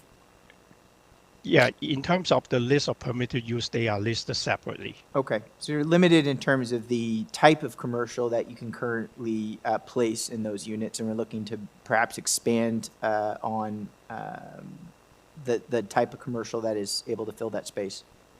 Yeah, and technically we cannot, or we do not have any retail tenants having interest in those space. Fair enough. Okay, members, do we have any questions at this time? There's another person here. I'd like to hear from him. Mr. Nifil? Just a quick question and clarification. When the chairman asked you about restaurants, you said they were permitted. So are they permitted under the bylaw that is it now, as it now stands? Yeah, it's under the bylaw. It's listed as a permitted use. So I guess I'm having trouble with why you need the variance. You indicated, and I can understand this is market driven, you indicated that there's very little interest in retail and service commercial, but that there is a lot of interest in restaurants. So if people wanted to lease these spaces as restaurants, are they not, is that not considered retail and service commercial?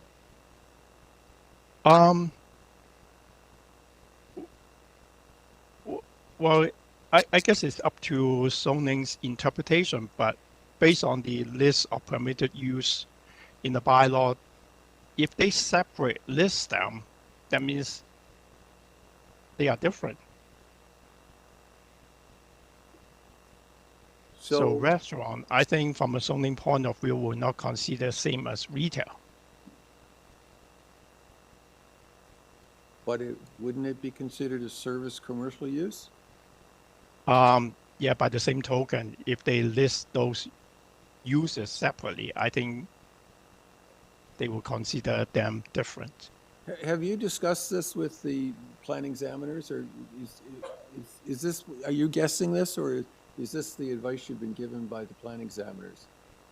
I haven't talked to planning yet.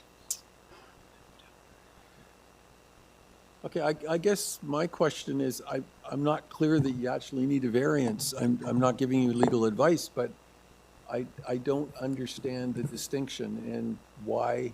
But I do completely understand if the tenancies are vacant and you can't fill them, it's to no one's advantage to have vacant tenancies. But in answer to the question that the chairman asked you, it sounded as though you could fill these with restaurants, and that was the commercial use you were most interested in obtaining. So I guess I'm not clear on this, but thank you for attempting to answer the question. Yeah, I think, Mr. Diffel, I think too, I'm a little confused myself. Maybe will be an opportunity during a follow-up when we come back to the agent to get a little bit more clarification as to what the variance would actually be facilitating. Yeah, and then I have to question whether the variance, I guess the change to the site-specific bylaw could take away retail altogether from that. Mr. Chair, yeah. Through you, it appears it was submitted through a waiver. Yeah. So it's on the applicant, and you have one variance before you. Yeah. Understood. All right, we have somebody else waiting to speak. I'd like to hear, we've got a neighbor. Yeah, sir, please come on down to the podium. Tell us your name and address and why you're here today.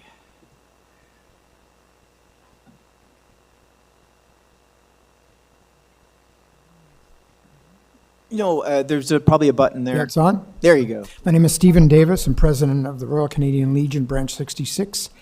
Around the corner from this site, 6 Spring Garden Avenue. And I would suggest to the committee, I don't know if this is a zoning issue or if a retail specific, you mentioned potential restaurants going on here. Parking, if you've been down in that area, it's an impasse as it is on 6 Spring Garden. I've seen accidents last week. You can't get, it goes down to single traffic. It should be rerouted and be made one way. But my point is, as far as this development goes, you better have parking for these people. I tow, on average, 6 vehicles a week from our parking, our dedicated parking we own. Okay? And we have to have someone out there monitoring it. So any restaurants in that area, you know, on Yonge Street, it's all congested down there. I don't know where these so-called planners were when you put all this together, but it's, we've been there, we'll be in our 100th year next year.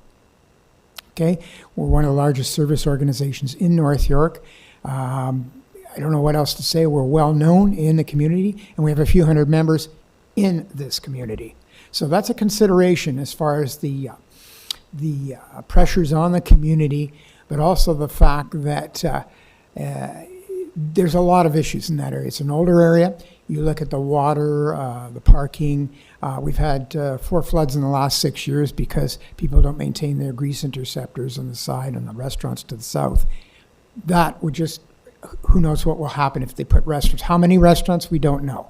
But my question is, if it's been identified or it's within the variance, the zoning for retail commercial, if restaurants are including in that, there are other things to consider because that area is way overdeveloped. Just go down there at any time during rush hour in the morning, certainly after 4 o'clock. Parking is at a premium. They doubled the width of the sidewalk. We weren't consulted, and that constricts the traffic even more.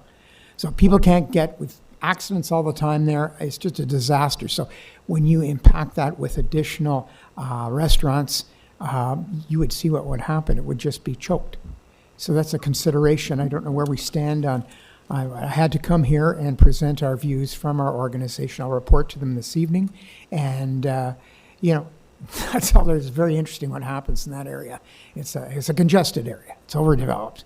I don't have to be a planner to tell you that. Yes. Okay. Well, thank you very much, committee and planners and interested legal minds. Thank you so much, and look forward to hearing any of the findings from today. Thank you so much. Thank you for coming down and testifying to that file. Okay. Let's go back to the agent. Maybe I just want to start by trying to get a little bit more clarification for Mr. Nitfel and I, and perhaps maybe some of the other members. Me as well. Yes. Yes. There's a little bit of confusion. So right now, we've got a commercial that's been approved across the entire ground floor along Yonge Street, which requires at both ends of the podium of the building on the flanking streets require 2 retail spaces. And I'm trying to understand, by removing the requirement of those retail spaces, what that results in effectively. What are we left with? Because the commercial space is there, so it's not like it's getting converted to residential. I don't expect it to. But I'm trying to understand what the variance would allow, what it would facilitate, what type of retail they're looking to put in there versus, I'd like to know what retail they're looking to put in versus what's permitted, just to understand what the change would be through this application. So we have our agent back. Yeah, I'm here. Yeah, Mr. Chang, maybe you can you provide a little bit of insight into that? Yeah, but first of all, I would like to respond to the gentleman from the Legion. Yes, of course. And that was the second part of this. But yes, please also respond to him. Yeah, because I believe those illegal parked vehicles I think at this time has nothing to do with our commercial area because we do not have occupancy for the commercial area yet. So I think those illegal parking will be coming from the area in general, not just because of our building or because of the variance that we are seeking. And going back to the variance, we are not, I think maybe I'm not clear. We are not trying to remove the requirement to have retail on the ground floor. We just want to remove the restriction saying that we have to have a minimum of 2. If we can find one retail tenant, we will place them there. But I don't want to, if we cannot find the second one, that means we have to keep a tenant space empty, vacant until we can finally find another second retail tenant to put them there. And while we have a lot of other business users that would like to go into that building. So I think the word is flexibility. I'm not taking away any permitted use. I'm not adding any additional permitted use to ground floor. We just want to have the flexibility to allow us to put whatever tenants that come to us in the ground floor space. Okay, fair enough. So the way I understand then, it doesn't really change necessarily the retail, the type of retail. We're talking about one tenant, like an anchor tenant, you call it, versus having 2. So I'm going to follow up with this question. In the original approval for the site-specific bylaw, what was the purpose and intent of having 2 units on either end of the building? Well, unfortunately, I really don't know because it dates back to 2005, which was actually before my time. Fair enough. Okay. Sorry about that. No, fair enough. Fair enough. Okay. Any other questions? Okay. Let's take this into committee. I'd like to have a brief discussion before a motion. Who would like to get us started?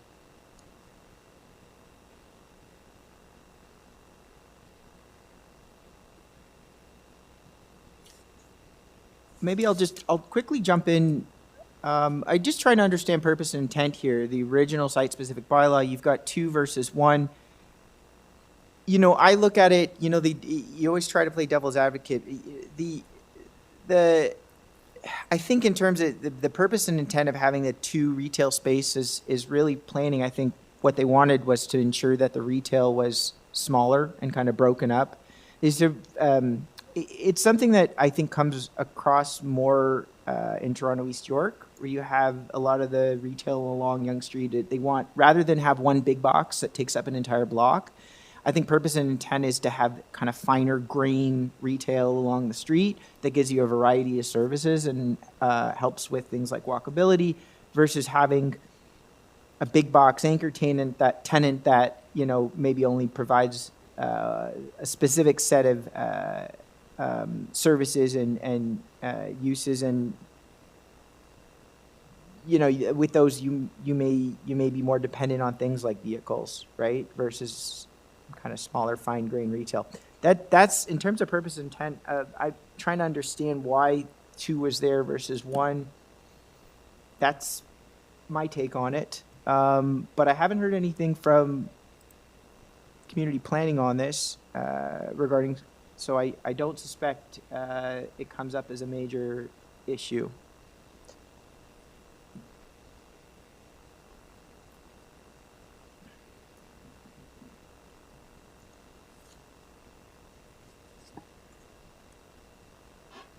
Mr. Nipville.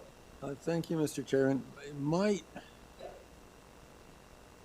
My concern here would be whether the approval of this variance or this change in development standards would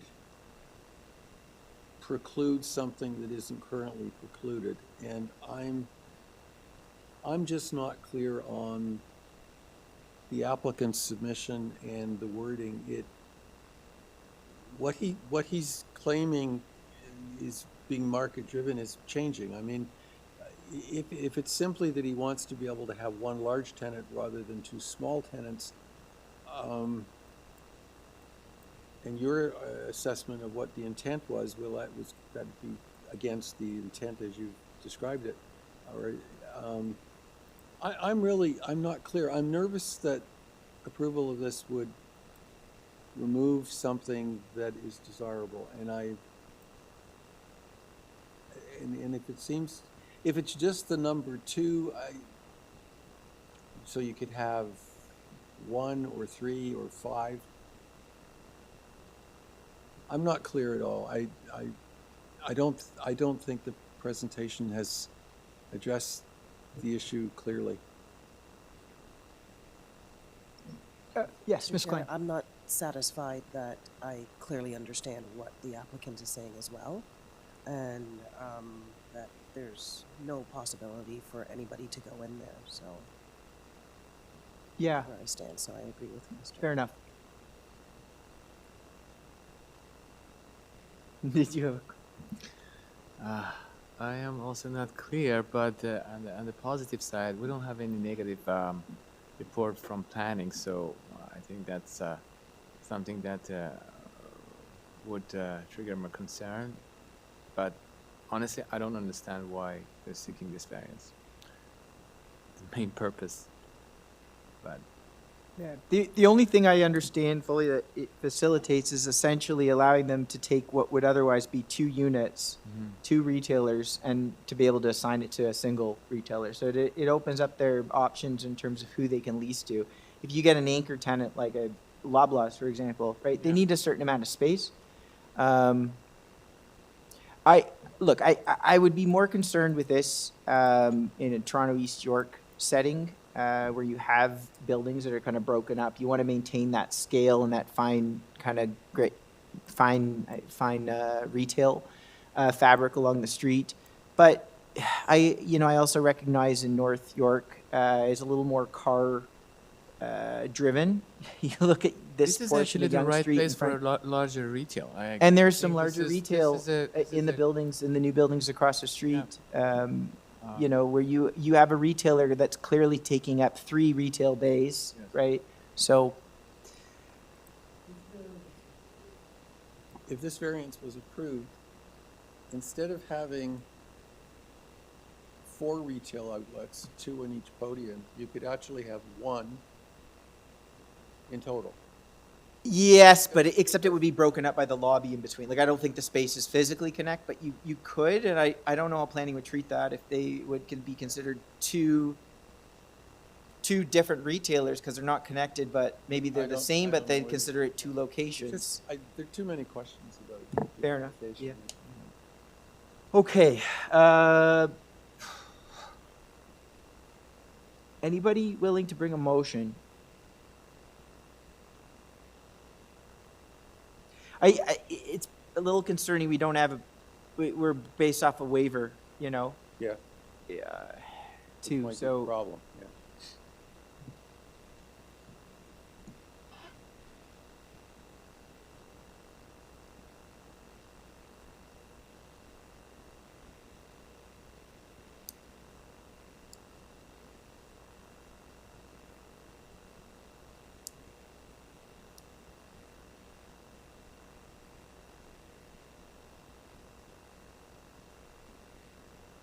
who would like to jump in?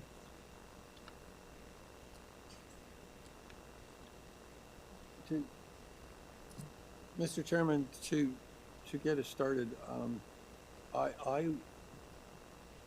I'm not satisfied that I can say that this meets the 4 tests based on the information we have in front of us. I'm not clear on it, so I would move that the application be refused. Right.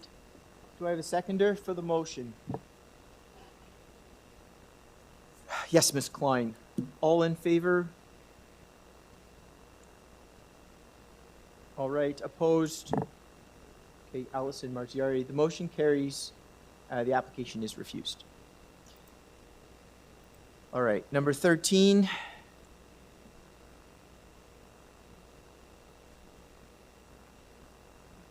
'66 Glenforest Road.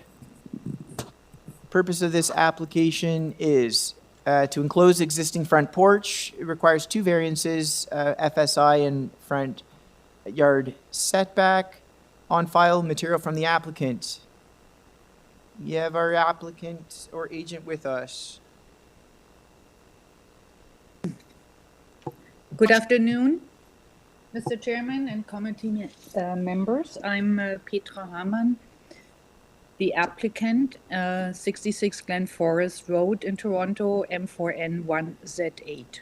All right, I'm going to ask for a brief presentation from you. We'll get the clock up whenever you're ready. My proposal is to enclose an existing open front porch to create a small amount of year-round interior space, not to build a new large addition. The resulting floor space index increases modestly from 0.6 to 0.65, and the front yard setback changes only because the existing porch is being enclosed, not because the house is moving closer to the street. No change is proposed to building height, overall footprint of the main walls, or general massing facing the street. I'd like to briefly address the four tests directly, first being intent of the official plan. The official plan's neighborhood policies are about maintaining the character of the area, scale, massing, and relationships between houses, not freezing every front facade exactly as originally built. Many older Toronto neighborhoods include enclosed front porches and small front projections as provide weather protection and modest extra space, but still read as low-rise residential. The enclosed porch will continue the residential character, maintain the existing house height and roofline, and preserve front yard landscaping. So the proposal respects the stable physical character of the street. Intent of the zoning bylaw: the FSI limit is meant to control building scale and prevent overdevelopment of lots. Here, the numerical increase from 0.6 to 0.65 is small and results from enclosing already built area, not from adding a dominant new volume. The front yard setback standard is to maintain a consistent streetscape, front yard openness, and sightlines. Because the porch already occupies that space, enclosing it does not materially change the spatial relationship between the house, sidewalk, and the neighboring homes. Side yard, rear yard, and height standards remain respected, so the overall zoning framework is still functioning as intended.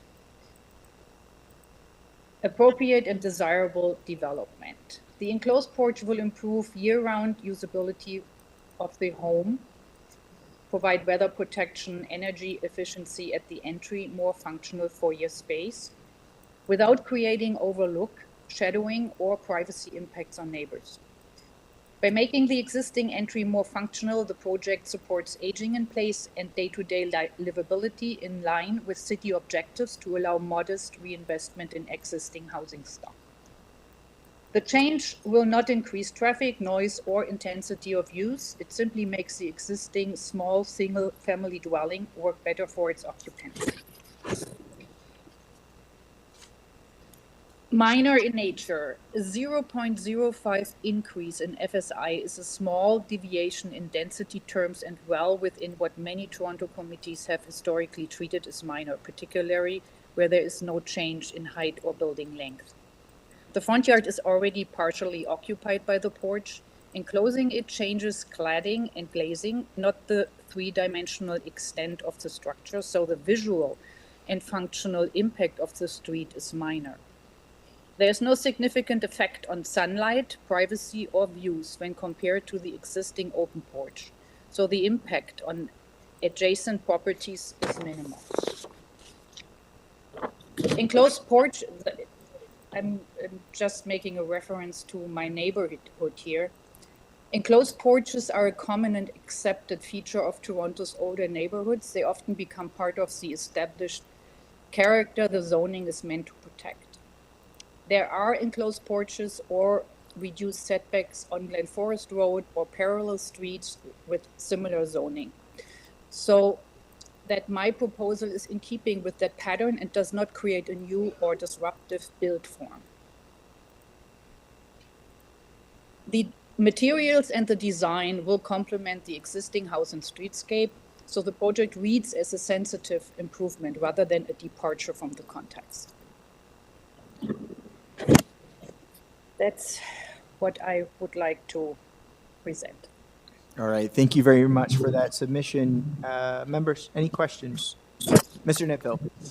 Thank you, Mr. Chairman. Have you had discussions with your neighbor in the attached semi at 68? And if so, are they in favor of this proposal? I did not have any discussions with them. My directly attached one is a lease property, and I have had not the opportunity to meet the owner yet. Okay, thank you very much. One more thing, but I talked to neighbors further to the corner, so that would be 70 and 72, and they have had no comments, objections. It's quite the opposite, because there is at least from one of them some interest at least to do the same. Any other questions? Quick question. So you're maintaining the front stairs, correct? Yes. Okay, thanks. Any other questions? All right, thank you to our applicant. Let's take this into committee. Mr. Nipville. Thank you, Mr. Chairman. I think this is a very straightforward application. As the applicant indicated, this happens frequently in this area and in the wider area as well. I don't see any negative impacts for the proposal, and I'd like to move approval subject to with no conditions. Okay, seconded by Mr. Maggiari. All in favor?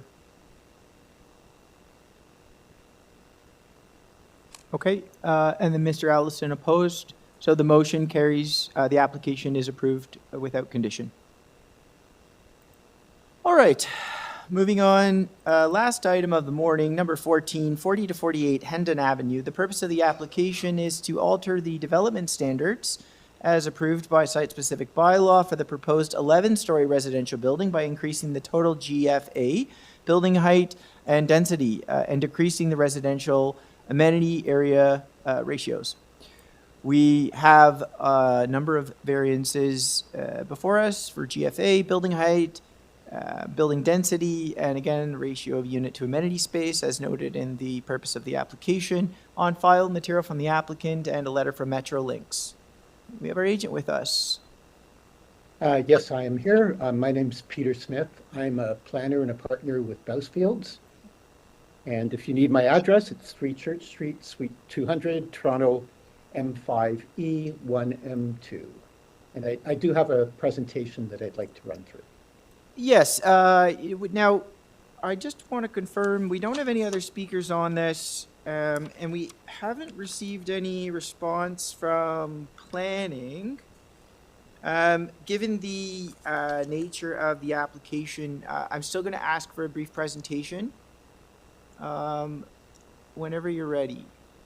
Okay, so I will be brief. And as I said, we do have a presentation that we filed with the committee, and I'd be obliged if someone could put that up on the screen for the committee members, and I'll just walk through the proposal. Great. The proposal is to add 3 additional stories to the building that was approved through the rezoning. It will result in, and I just want to correct something here. There is a typo. It will result in actually 38 additional purpose-built rental dwelling units, not 48. And we don't need a variance for dwelling units, so it doesn't trigger anything. But just factually, I wanted to correct that. And then of the 38 additional units, 20 of them would be family-sized rental units. That proposal triggers 4 variances: height, gross floor area, density, and amenity space, which is on, if you can go to the next slide. And then what I'd like to do is just run through each of those variants. So if you go to the next slide after that, in terms of building height, hopefully this illustrates what's being proposed here. There would be 3 additional stories shown in that red color that would be added to the central portion, the middle element of the building, and that would bring the overall height from 11 stories to 14 stories. Fundamentally, the building will remain a mid-rise building, and in terms of all of its setbacks and step backs and so on, nothing would change. So then in terms of building height, if we go to the next slide, there's really 4 reasons that we're seeking the height increase, and I'm going to run through them in order. So if we go to the next slide, the first reason is that very recently, in August of last year, the province, as you probably know, approved the protected major transit station areas throughout the City of Toronto. That was back last August. This is a site that's located within the Finch PMTSA. It's within 235 meters walking distance. And importantly, what the province did is it modified the official plan amendment to specify a density of 6 FSI or more for sites that are located within 200 to 500 meters of a major transit station, as the subject site is. And interestingly, the previously proposed or previously approved density was only 4.4 times. So part of what the height increase does is get us closer to that 6 FSI target.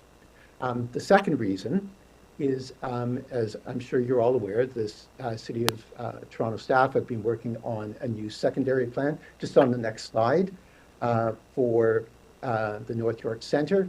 And within that, this is a recommendation from staff at this point, not yet adopted, but you can see that what staff are recommending for the subject site is a height of 15 to 25 stories. And then if we go to the next slide, consistent with that direction that's coming out of the North York at the Centre's secondary plan process, there have been additional proposals and approvals within the immediate area for significantly taller buildings. And one of the most important is the building immediately to the south of us on the south side of Hendon, which was approved by council in November at 34 stories. So we're at 14 and sort of transition down, continue to transition down towards the park to the north. And then the fourth reason in terms of the variance is that the building fits within the envelope that's essentially established through the mid-rise guidelines. So that's the blue line. You can see that the building fits within it in terms of setbacks and stepbacks. And then if we can really quickly go to the next variances, variances 2 and 3 for gross floor area and density are essentially the same variance, just expressed in 2 different ways within the zoning bylaw. And I've talked about increasing the density from 4.4 FSI previously to 5.25 FSI, and that results entirely from those additional 3 stories. And then the final variance is amenity space. Again, the amount of amenity space remains essentially the same, but because of the increase, the number of the 38 additional units, the ratio goes down, and so it's a technical variance to reflect that. Summary opinion, I'll put it up there, it meets the tests and so on. I just also want to mention that we worked closely with staff throughout this application process and incorporated their comments. And thanks very much. All right, thank you. A question about the approval to the south, 35-story building. Did the site plan approval for this application come before or after the approval of the neighboring building to the south? This came before the approval of the building to the south. Okay. The reason I'm asking, you know, it's a challenging location, this site, because you're right, like I'm one of probably the most challenging corner to be on a park in terms of shadowing. But just in reviewing the shadow study, that you prepared, it appears that the building opposite side of the street, the 34 stories, is already generating most of the shadows on the park. So it's my understanding that the increased height that's being asked for today is really only creating minimal additional shadowing on the park. Is that a fair observation? Yeah, that's absolutely correct. That's exactly how I would express it.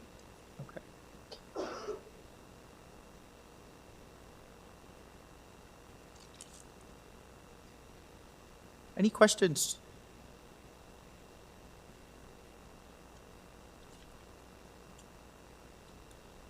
Does Bousfields have in-house planners? I'm asking because the presentation drawings don't look like they're prepared by a lawyer. Very planning. No, Bousfields, we are a planning firm primarily, but planning, urban design, community engagement. We're not lawyers. We work with lawyers. We like lawyers. But Understood. Okay. I try to understand the sensibility to just the layout and design of the presentation. Quite good, and I applaud you in terms of explaining what you're asking for today and demonstrating the impact of what the variances may or may not create as a result. I appreciate that, and I'll certainly let the people back at the office who put this together, because they're way better at this than I am. They do a good job at actually explaining what the proposal is about. All right. I'll ask my colleagues, have they got one last chance if they have any questions? Otherwise, I'm ready to take this into committee. All right. Let's go into committee. Thank you, sir. Thank you. Okay.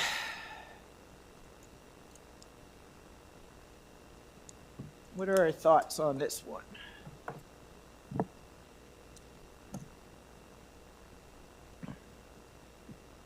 Surprised that planning didn't weigh in, just given the magnitude of what's being requested. Also, the adjacency to the park, I thought, they might have more of a say on this. But it certainly is, to my comment earlier, was helpful. The applicant, their presentation to demonstrate clearly what's going on.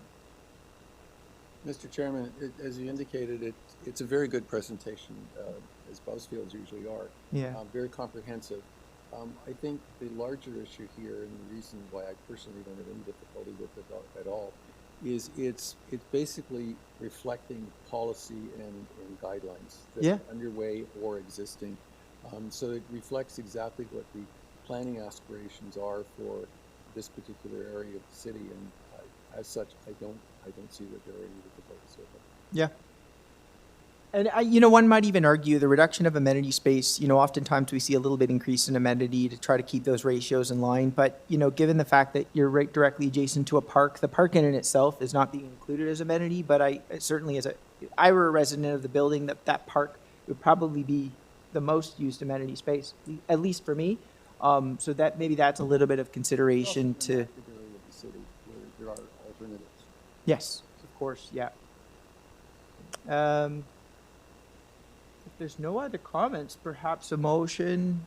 Don't mean to put you on the spot, but I'm pleased to move a motion of approval. I don't believe the Metrolinx comments need to be considered. Maybe just advise the applicant to read them. Yes. And otherwise, no conditions. All right. Second that. Second by Mr. Marziari. All in favor of that motion? That's unanimous. That application is approved. Great. Thank you, everyone. It's 12:58. We are on time today. We will resume our afternoon session at 2 p.m. after lunch. See everybody soon.